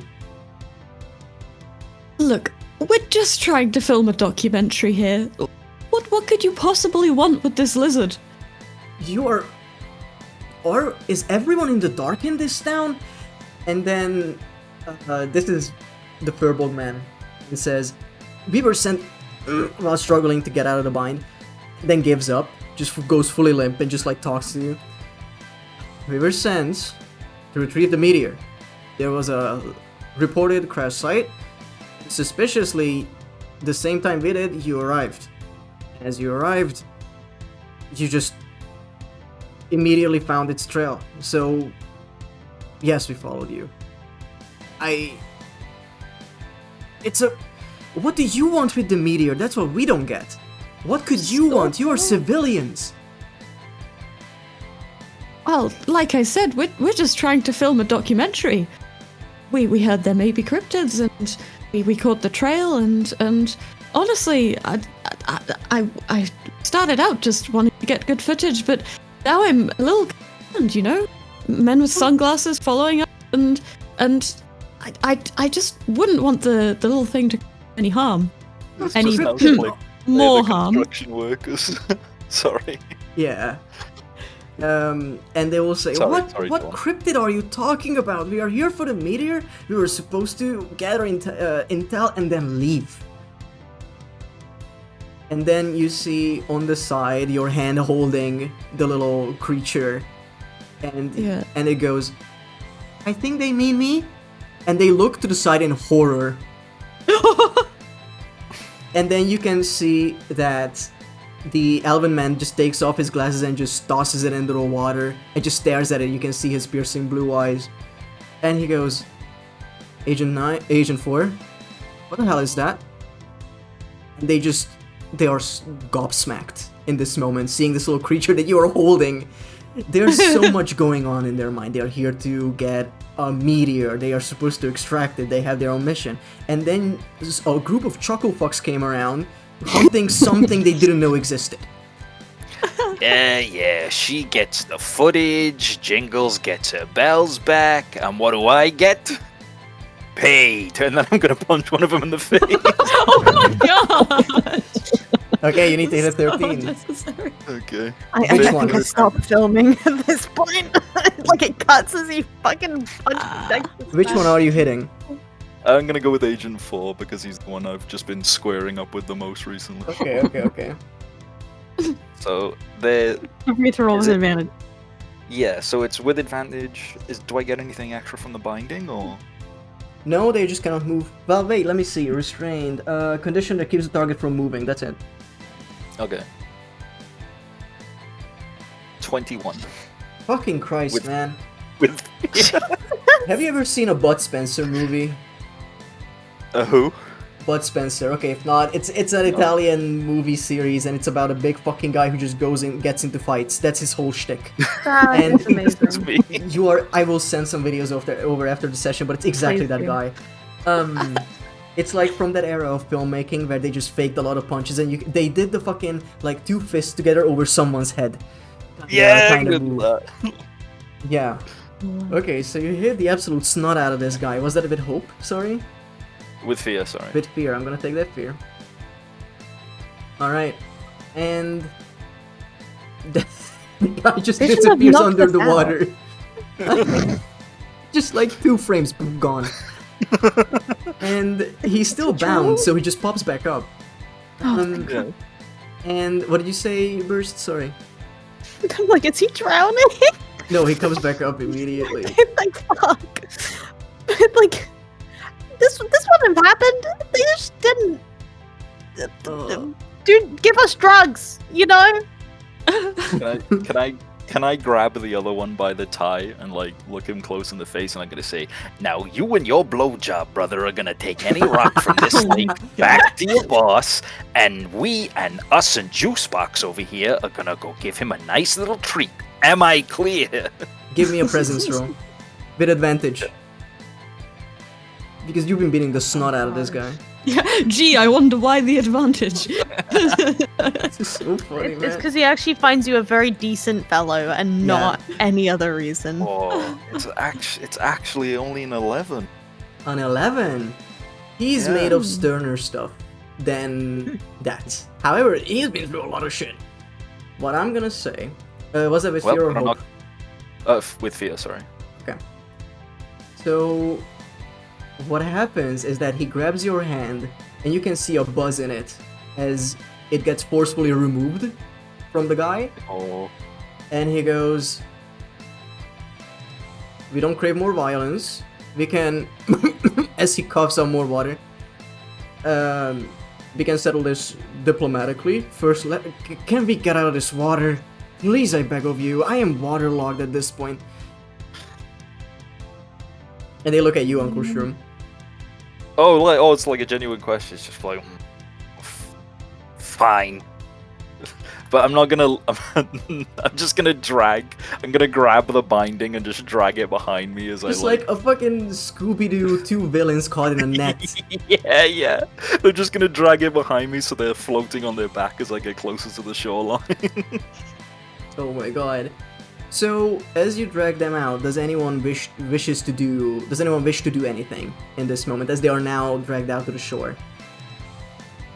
Is that farmer just still around, or like The just a farmer dude? is just like, he's looking at all of this, and he looks at you, Gigi, at one point and goes, "Wait, aren't you that famous woman, the goddamn, you like slate or something, and then you're like big into boulders or something? My wife keeps talking about it. You should meet her one day." Boulders. Oh, is he the fisherman? Sorry. Yeah, he's the fisherman. Yeah, he's just like, imagine your main hobby is sitting on a lake doing nothing for hours on end. Then during that hobby you don't see much happening except when there's a catch. Now this fucking goes down in front of him. He's just enjoying his sandwich, to be very real with you. Okay. Gigi's gonna go, oh, you mean Roxanne? Oh, yes, lovely woman. I love the junk fish statue, by the way. But she's kind What of you like, calling junk? she's entertaining this line of thought, but she's also kind of like really distracted and not quite capable of making proper Yeah. small talk right now. Yeah. So she says that, but sort of still glancing backwards and forwards between the agents. Yeah, they go. Or yeah, the orc man goes, "Yeah, it's an honest living, you know how it is. The wife loves this kind of stuff. I'm very glad you got to meet her, apparently. And I can see that the little girl there is rocking one of our jewels, so that is, I see you are good patrons of the shop. Now, what is going on here?" as they walk around to the other side of the lake, where there are two sopping wet agents, a shroom next to it, a little spectral hand holding a creaker. But yeah, this is the happenstance, and the little creature, Sucrose, as they have introduced themselves, goes, "I can go and show you where the juice is, if you wish to retrieve it." Oh. Yes. Oh. Yes, we'd love that. But first, if you don't mind, we should probably settle things with men here. Whatever you wish. I say we just leave him. Just tied up. Yeah, I'm with Jingles. My name is not What- Jingle. Well, when they get loose, they're still gonna be. I mean, I hope they were being nice to you, and I'm gonna turn to questioningly, like, because it did kind of look like they were intimidating him when we came over. Yeah. They will say that, "Miss, we were just looking for information from this nice fisherman, and then we got kicked in the shin and thrown into a lake. So, it was a standard questioning, we did no harm to the gentleman," and then the orcman goes, "Well, you hurt my pride. You hurt my dear pride. You said I would lie and didn't see something hit the water. Of course I didn't see. I'm here all the time, and I would have told you if I saw." And they were questioning him about the meteor. And you can see with the pattern of how some area around the lake would be more destroyed regarding the vegetation. It would point to the fact that like a large amount of water splashed out and destroyed some of the bushes and whatnot. And this is what. Let's go to something chiller. This is what I essentially. forgot I was playing. This is what essentially Roxanne described. This is. Oh yeah. I would rather have this. And yeah, she described that there was a meteor that landed, and that's what the jewels and the geode and everything was, the geode was used to make the jewelry and whatnot. And I think at this point, you would see that the little earring that you have, Emily, is glowing a bit brighter in proximity of the beast, of the little creature. Now that you are near it. Okay, so Emily to the two guys in the suits is like, look, I'm not here for some stinking, meteor. I just need to get into this group, okay? So here, I'll kind of deal with you guys, okay? I'll give you this earring. And she takes off the little turtle with the geode in it. And she's like, this is what you guys are saying you're after. So if you're not lying to me, this is all you want and you'll leave, right? And she's gonna wait for them to respond and try to see if they're, Sure. being honest about it. They will look at it and they will say, is that all that's left? Is that what hit the lake? Emily's like, oh my god, haven't you guys ever taken a fucking science class? That's so funny. Okay, brilliant. I would like you to give me a deceive roll. I would like to spend one hope to use Deaf Deceiver to give her advantage. Can you use that on other people? No, never mind. Forget I said that. You have to tell them the lie. If Oh, you wish that to say counts. something to them and then use the feature on top of that, that's fine. Okay. I just want you to help. Okay, never mind. So, Okay, so I'll just roll presence. yup. Let me just double check that. I don't have anything. I have still, because we didn't do it last time. If you think it's a bad roll, then I can use reassurance, but it has to be before we know whether it's a bad roll. Like, it has to be before the consequences take place. So, Yeah. Okay. kind of a judgment call. So roll presence. Mm-hmm. I'm actually going to use my own rally dice. Okay. So that's plus a d6.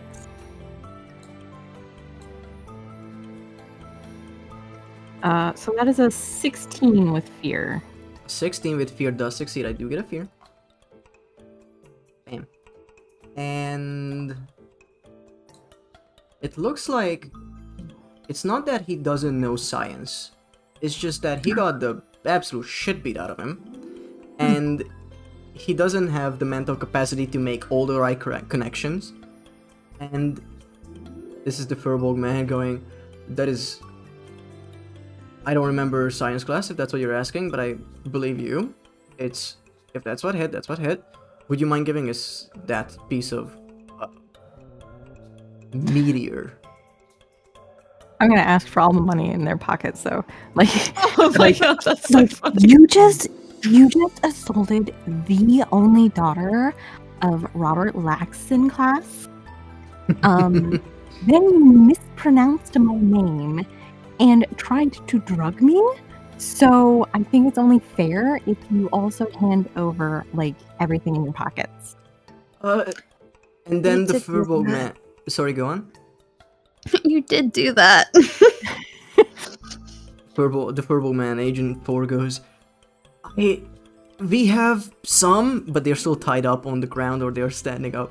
And then the other man just goes, just give them what they want at this point. We can go home. We can try somewhere else. We'll tell HQ there was nothing left and it's alright. What do we have? And then the Furbolg man goes, we used all our budget for the costumes. We have this. And they give you a small little dial, it seems. And it almost looks like a sundial, and it seems to be etched with the little symbol, or sorry, it has the logo of what they have on their chest, the little logo for Oops, which is essentially just like a little man in a suit with like an eye head, and that's what you see on it. And the sundial itself seems to be several pieces, as in like it turns. You can hold the outside and turn the inside. And they go, that is what we use for majorly tracking. It is also good for temperature. It is also good for tuning, whatever you wish. I'm so sorry, that's all we have. And you can see, like, hear his voice crack. As in, like, if we don't produce something else, we're gonna get bopped in the head again. Are either one of them still wearing their shades? Yes, Agent 9, the Alvin man. Okay. Emily is going to like. No, yank sorry, the it would shades be the off his Furbolg face. man. But yes. Oh, okay, well, regardless, whichever one it is, she's gonna yank the shades off his face, and also take the whatever dial thing. Yeah. And then like, despite the fact that they're still tied up, she's going to toss the earring at them. Be like, all right, deal's a deal. But if you, and she's gonna like hand on hip, full little 4-foot goblin height. If we see you again, and she motions to Shroom, who's presumably standing like behind her or nearby. She just kind of motions to him, and doesn't really say anything else, but just leaves the implication hanging in the air. Sure, yeah. That was. Wait, you want me to hit him? Only if they break the deal. Oh, right. All right, and they go like if the Furbolg man goes to the other agent. Is that the actual lacking class kid? Good God. Last in glass. You know what? Uncle Shroom, come here. Oh my god.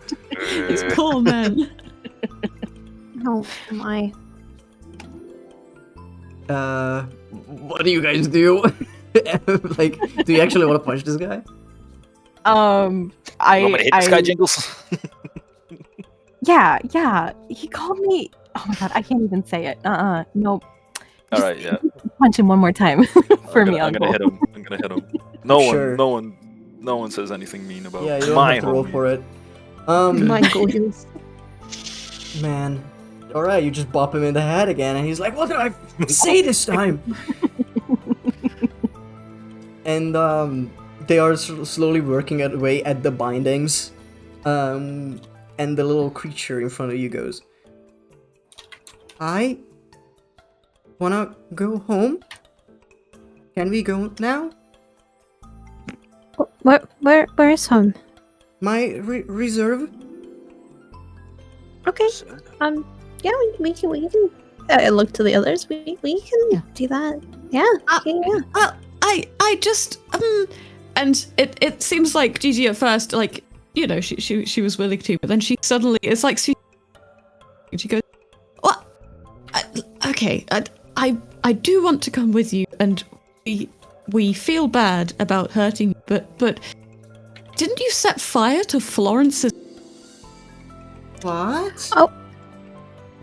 I didn't want to. And then you can hear the tail talk as it opens its mouth and goes, "Might have been me. Sorry." Oh my God. What the hell? And then you can see it like open its mouth and a little like fire comes out. Oh, I see. Well, okay, I suppose if we go to your reserve, we just want everyone to have peacefully resolve this. But if I may, maybe if you have a reserve, perhaps taking some to Florence as a sorry might be a good idea after all. Okay. Fine by me. Do you let go of it just so it can walk, or are you holding it like a water stick? I think Gigi would look around to the others for kind of like a go ahead to let go of it. She's okay, but she wants the general consensus. She's looking around. Okay. Emily's fine with it, yeah. She's like, Mhm. little creature's probably not a liar. Yeah, he's adorable. Lizards have the capacity to lie. Suppose if he's only motivated by sugar, that's... Well, we can give you sugar, and I'm gonna let him go. Alright, as you drop him, I trust. he stays in place. Let's Does go. like does a few rounds, few circles, tries to find his direction, and then he walks towards the water tower that's directly next to you. Little bit of a walk. And as you walk, you see him just skitter ahead. He is by nature faster than you, but it's not the running speed. And it goes up to the water tower and says, I wanted to keep it here, but this water goes away, so I cannot. And the lake dilutes it, so I found another one. And then it keeps running, well, walking. And you can see it skitters around the edge of the village, the town, and goes towards a very expensive looking house. And Oh. I and see. you can see it is a very modern built house for what is essentially 2005. And it walks towards it, and you can see that there are like garden lights, the ones built into the floor, so there's not like a lamp actually around, and there's like a huge gate. And around it, you can see that there's a backyard, but it's like surrounded by what I know to be called privacy hedges. It's like a bunch of big trees and bushes just so people who are walking by cannot see into the house. And fucking rich people do that all the time. And yeah, so you see that the little beastie, it tries to find an opening within the trees and just goes through the fence because it can fit. But it is now inside the garden, essentially. It's a lot like you don't know what the garden looks like just yet. What do you guys do?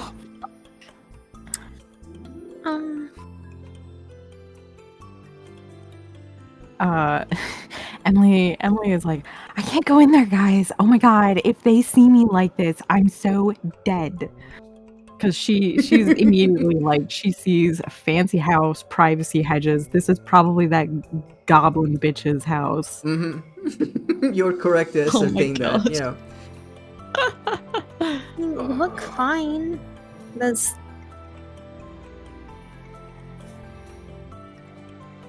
So Well, I mean, I'm not following it, but it went through the fence, through some trees, so you don't know where it like you know it entered the garden, but you're outside of a gate, or like outside of a fence into a very rich house. fences and gates are just an invitation. I fly over. Incredible. Okay, yeah, sure, you can freely do that. And as you do, you can look around and you can see that the backyard is this beautifully decorated garden with bedding or all sorts of different expensive and colorful flowers and plants, and there's no garden regarding like any kind of produce. This seems to be all for decoration and show. And in the far distance, what you can see is well, I guess this is what you see here as you fly over. And what you also hear is there is to the left when you look towards the house, basically to the right is the garden, left is the house, and there is a how do I say this, like a patio kind of thing leading outside to the backyard. But looking in, you can see that there's a pool and water bubbling. and you can see. And you can hear giggling. Oh no. Oh no. And you can see the creature moving towards it. Wait! Don't go in there! Does anyone else do anything? Hey, yo, the pizza here.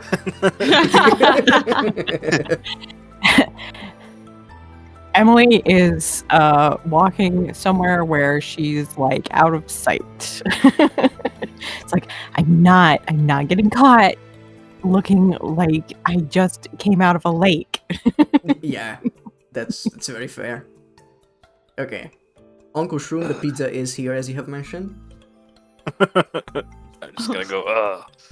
Actually, it's either I can pretend to be pizza delivery guy, or I can just hop the fence. Mm-hmm. Why not both? Hey, the pizza here true, yeah. jumps the fence. The Yeah. pizza can just be my my fallback. Yeah, I'm hopping the fence. Fuck it. Yeah, sure. Give me a roll for it. It would be an agility. I love Juicebox. I know his name's Sucrose, but I'm doing the gimmick where I just call everyone the wrong name. So his No, I name think is Juicebox is a good nickname for him. It's a Yeah. great name for him. Yeah. I got 14 with fear. A 14 with fear, you do jump in. I do get a fear. And in that moment, as you land, there's like a big thud. A really big thud. You're not as graceful as you were before. And Oh, You my can- hips. you can feel it in yourself, but you are unsure if this has alerted anyone in the premises, because you can hear that there is like some music going on. There's a tiki bar now that you are on this eye level, and there's a patio with a pool built into it, and you can see a few goblin heads in it. Okay. Yes, finally, being a rogue instead of a giant meathead pays off. I can actually sleep. Okay, Gigi.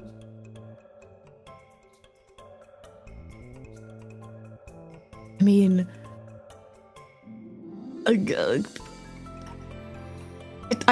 if people are going, if Uncle Shroom goes in, I think probably Gigi will just go in. I'm sure, yeah. In for a penny, in for a pound. I don't think she's really phased Sure. about trespassing at this stage. Sure. All right. I think you're just able to do that. Yeah. It's a fun little fun. And Emily, you are just waiting outside. Yeah, I'm not. Okay, Oh no that's- way! There's no way they're gonna catch me dead like this. Okay. I'm gonna say that because of your jumps and whatnot, you are able to not alert anyone just because of your fawn ability, and you will be in control of that. So I'm gonna ask what's next. Because you can see these goblin girls talking to each other, and the creature is moving in towards the pool.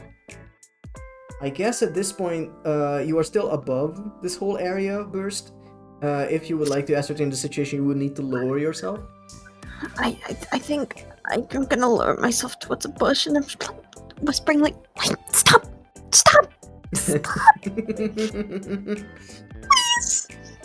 You hear a voice in your head go, I do not intend to. And with I think you are able, with just your ability to ascertain details, you can see that next to the pool is a big vat or reserve for what you can assume to be this house's own water reserve for their pool. In case something happens to the town, they can have their own thing. They'd still use it for the pool. Fuck the rest of the town, let's be real. Exactly. That rich. And yeah, you can see it moving towards it still. It does not intend to stop. It's not safe. And at this point, I wouldn't even spend a fear for this. I feel like this is just like what happens is that you see this little creature jump into the pool. Oh my god. And you can hear high-pitched screams which I cannot in good conscience replicate. I don't know. Because of my neighbors. but you can see Fantea and the other girls who approached you earlier today, Emily, just jump out of the... Like, first they don't even jump out, they're like spraying water at it, then they're trying to get away from it as soon as possible. And they are standing outside of the pool, and you can see that it, the creature, Juice Box, crawls into the filtering system. You know, like the pools have like a big, like, sort of like square hole that filters the water through, and you can see the little creature just jump into it. Oh. And the girls are screaming bloody nightmare, and you can see that no one this is what's happening. And I would say that in their panic they would look around just to see what the fuck is going on. I'm gonna see if they even spot you at this point. I have the cloaked condition. Okay. Which means if I am stationary, an adversary moves to where they would normally see me. I remain unseen. They cannot see you somehow. Yes, anytime I would be hidden, I am instead cloaked. In addition to the benefits of So as they look around, they don't see you. You somehow fit into the privacy hedges, the little trees, even though you're a completely different shape and size. And in this panic, they cannot discern you from the surroundings. They think I'm like a hedge sculpture. Yeah, pretty much. I think they would see you, Gigi. I'm gonna roll. Yeah, to be... Yeah? Well, I'm not even gonna roll, actually, because if I mean, the lizard's gone in the thing, they're free. Yeah. Gigi, upon seeing them, like, screaming, looking around, like, realizing that the jig is kind of up, she rolls her eyes, and she sort of goes, oh. She stands up, and she brushes herself off, and she very just confidently walks over to the pool, takes a big deep breath, and she goes, hello girls, like waving with her hands to try and settle them down. The so that screaming grows louder at this point. As imagine this, you are out with your buds in a pool and your teacher shows up in your backyard. And girls, yeah, sorry. And Fantea goes, Miss Kroger, what are you doing? What are you doing here? What? Did you send that little fucking thing? Well, see, there is a perfectly reasonable explanation for all of this, I assure you. So, that little lizard came down in a meteor juice, and it has decided to store the juice in your reservoir, and we're trying to piece... Oh, you're cutting out a little bit. Huh? Oh, sorry, I don't know how, I don't know what, but, yes, and we just want a peaceable resolution to all. So, if you don't mind, we're just going to the pool lizard, the space lizard, into your pool reservoir, and just check that the juice is in fact in there. She's just gonna say this with a very teacher voice, very matter-of-factly. What are you talking about? And they are in disbelief. And at this point, you can see that the top of the reservoir just pops off, and you can see the little creature pops its head out and goes, "It's here." And the girls freak out even more. And you can see that as the little thing pops up and they have their hand over the top of the reserve, a little bit of juice just starts floating out like in the kitchen before. And you can see that the eyes are glowing on the back of its tail and on its body, but not the eyes on the head. And as it lifts out, it goes, "What do we do with this? Do we take it back? I did see a big boar that could house all of this. It's what I dubbed jungle juice." And it's essentially, you can see it's like brown in color at this point because it is every juice it has collected in a one blob. I have to taste it. Oh my god! Oh my! Please do. Okay, can I taste the jungle juice? I would like you to roll me a D100. Oh, well, okay. You also just fucking... How many hundreds of liters of the juice he drank? Yeah, he's slurped up. You're gonna get the wickedest tummy ache. Tummy ache 81. ever. An 81. You change color to your choosing. Your entire body is now just like you have a color filter over you. Alright, I'm gonna be purple. And it's like, Purple, it's much. not a slow, like, insidious process. He just drinks it and just instantly purple. He's pointing. Oh, that's new. I have a problem with this, unfortunately. I need the juice to live. If I don't, I will perish. But if you wish I could entertain, I can sing and dance. And as he says, I can dance, he hops out of the reservoir to the side of the pool and does like those side hops where it's like at one time he is on his left legs and then on his right and then on his left and then on his right.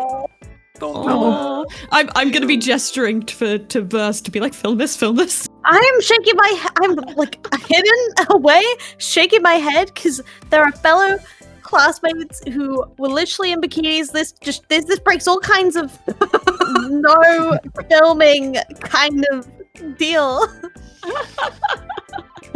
Oh my god. And here's the proposal it gives you, essentially. It can give you the juice back. It can be stored in the big boar in the middle of the city that it saw. But it doesn't have anything to feed on after, if people know that he's the one stealing the juice. Well, I mean, a perfect juice festival mascot, I'd say. Go over at Uncle, Mr. Merchman. Exactly. Oh god, I just had an awful idea. What is it? The exact. Oh, what's your awful idea? I blackmail on someone. Oh. Wait! That's bad! That's a bad thing though! No! That's a bad thing. Well, if we can turn him into the festival's mascot, and if they refuse, we can burn this town into obscurity with blackmail. This was gonna be my thesis. This was gonna be my thesis. I don't know many of those words, but I think it can work. Stick with us, Juicebox. We'll get you all the juice to live a full life. And you can see that the tail with the eyes open and just says, "We're gonna live like a peach." And yeah, it looks happy for the time being. You can see it has a big smile on their face. Can I offer him my shoulder to jump on, and then Yeah, sure. yeah, I'm gonna do that. See if he jumps on, and then I guess we just go and tell the mayor where all the juice is at. Sure. That is a quick thing to resolve. It jumps on your shoulder and you can see that or feel that he has it has very sticky legs, and they just sort of like stick to you as they go up to your shoulder, and some marks are left on your body, and like each step is a different colored footstep. I love him. And he's on your shoulder, and the girls at the pool are flabbergasted, and Fantea goes and says, "What the fuck is going on? This is not fair. Whatever that thing is, get it out of here, first of all. Second of all, how could you? Third of all, I am gonna tell everyone about this, and when I do, it's not gonna be great for any of you, and she just keeps droning on. If you wish, you can just leave." Yeah. Yeah. Well, I'm gonna sort of ignore the fact that she's saying all these things. I'm going to say, "Such a help, thank you." As we head off. Yeah. I'm mortified. To My punch college my child. reputation is already fucked. I'm just gonna stroll out the front gate with the GG and sucrose and just like a really happy jig down to the town square. Yeah, like yeah, I'm about to this out. The storm Just at this ignoring point these has goblins going somewhat crazy. subsided. and you can see that he, like, Sucrose has to concentrate on the blob to carry it with him. But it was Sucrose was basically the little thing that was carrying all this juice by themselves. So as you walk, there's this like huge blob, like an enormous blob of juice just forming between the alleys and dodging lampposts and walking all of you back to the main square. Where... Yeah? This is fine. As you make it to the main square, you can see that some preparations have been done, some stalls have been knocked over, there's no one there as of now. Because it was a huge storm, it seems like the boar itself was affixed, and because of the hose that Sucrose has slashed before, it's not filling up anymore. So there's like, I'm gonna say only like 10-20 liters of this juice, which is only like 10% of what's in the boar. And if you wish...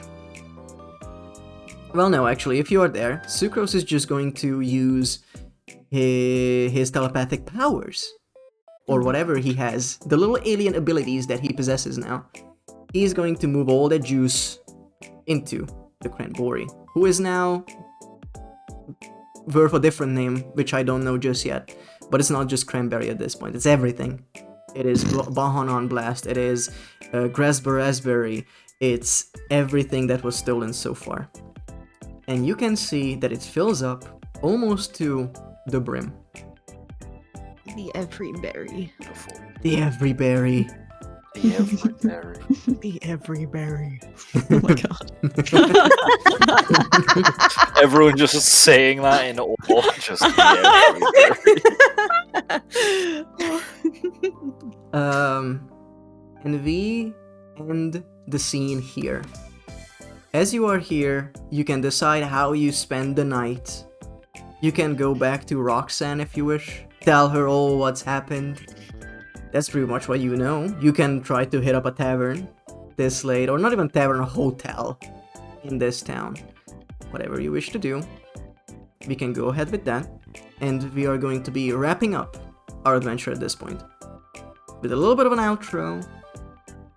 I am happy spending the night at my mushroom friend's home after buying all my True.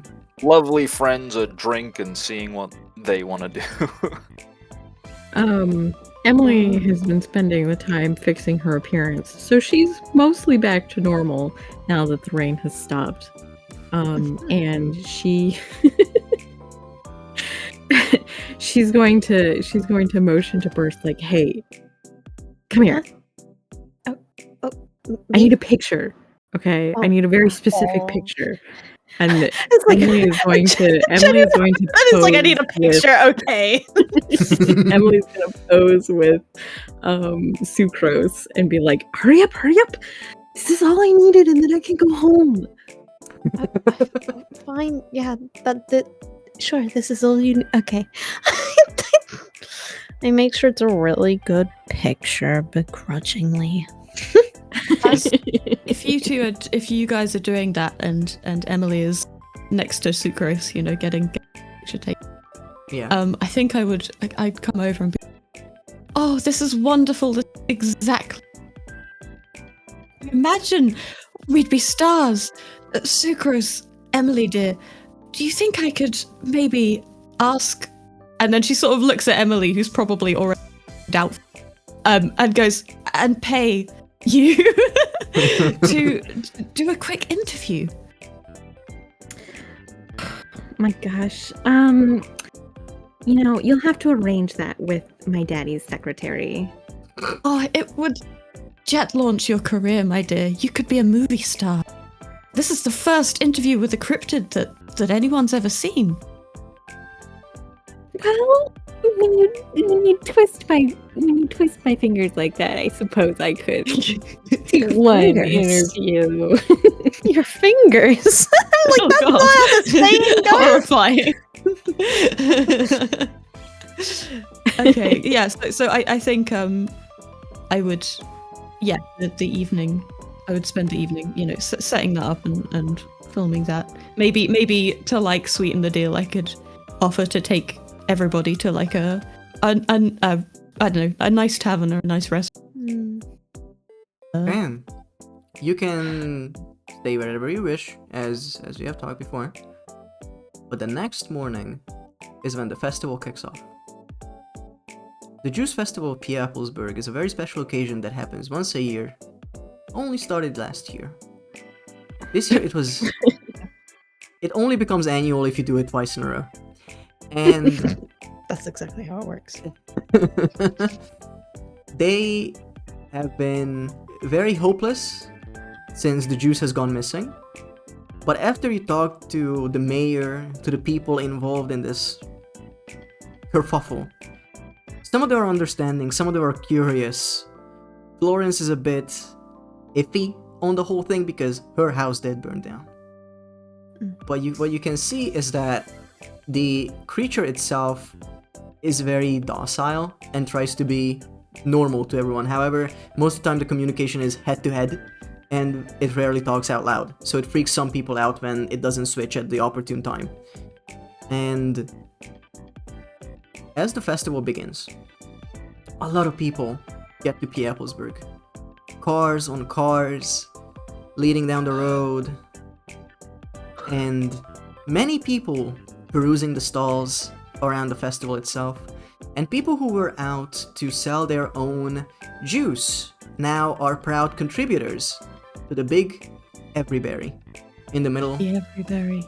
The Everybory, if you will. The Everybory. The Everybory. Amazing. The Everybory stands in the middle of the town with its murky brown water as it has mixed with everything so far. People line up, take a sip, and you can see that there are different expressions on people's faces. This wasn't approved by anyone, it just sort of happened, and the mayor thought this would be cool to have. We have a little creature that we can be proud of. They can be the mascot. We can give them juice.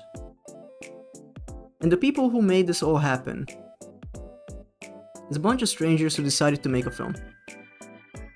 And through a very eventful day, you have met some people of Pieplesburg.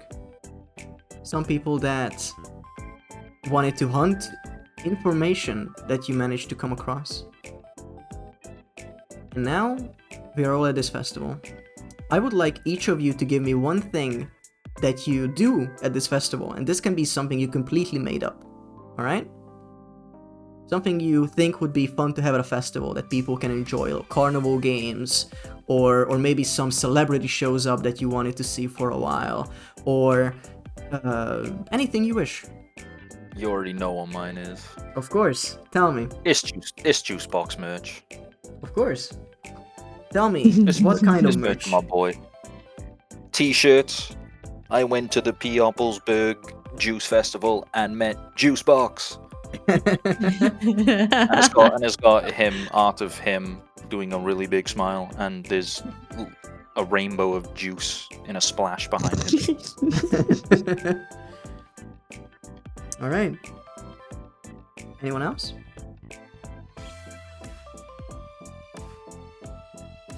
Can I add another? Please. Yeah, of Yes. course.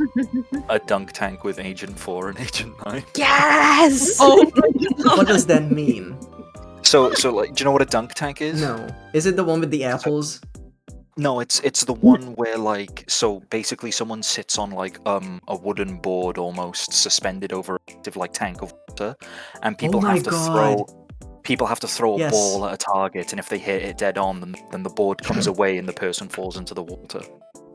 Sure. So Agent 4 and Agent 9, as part of their reconnaissance, are sent to take part in the festival, and they get roped into being dunk tank victims. That is brilliant. Alright.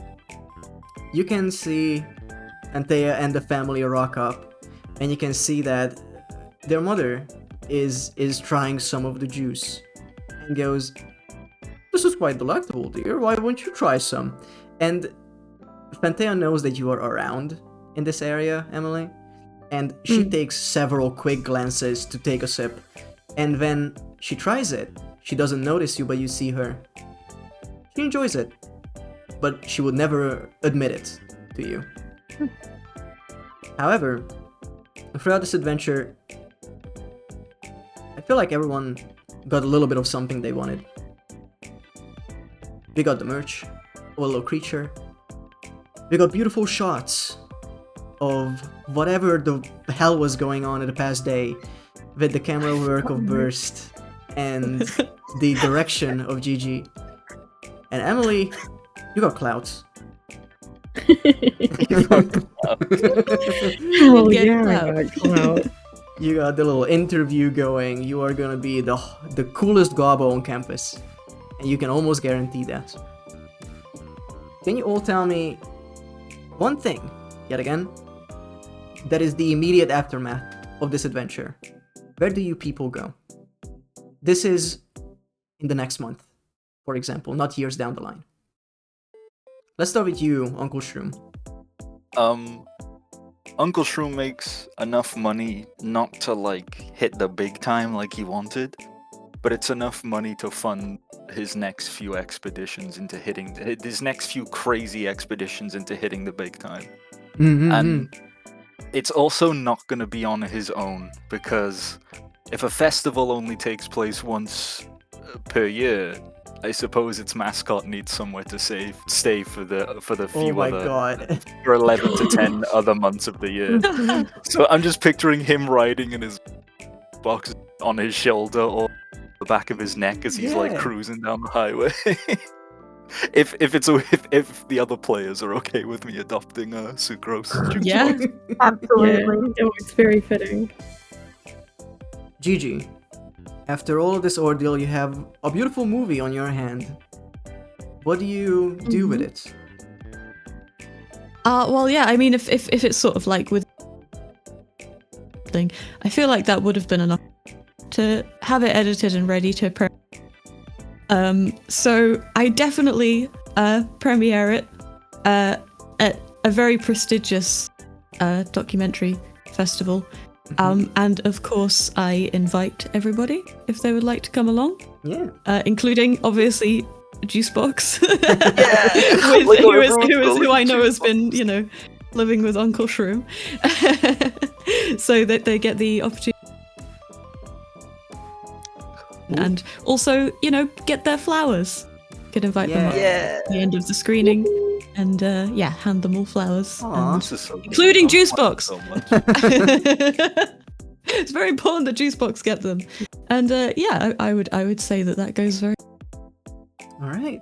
Thank you. Fact, Burst. everyone's calling him Juicebox. Gives me Yeah. such.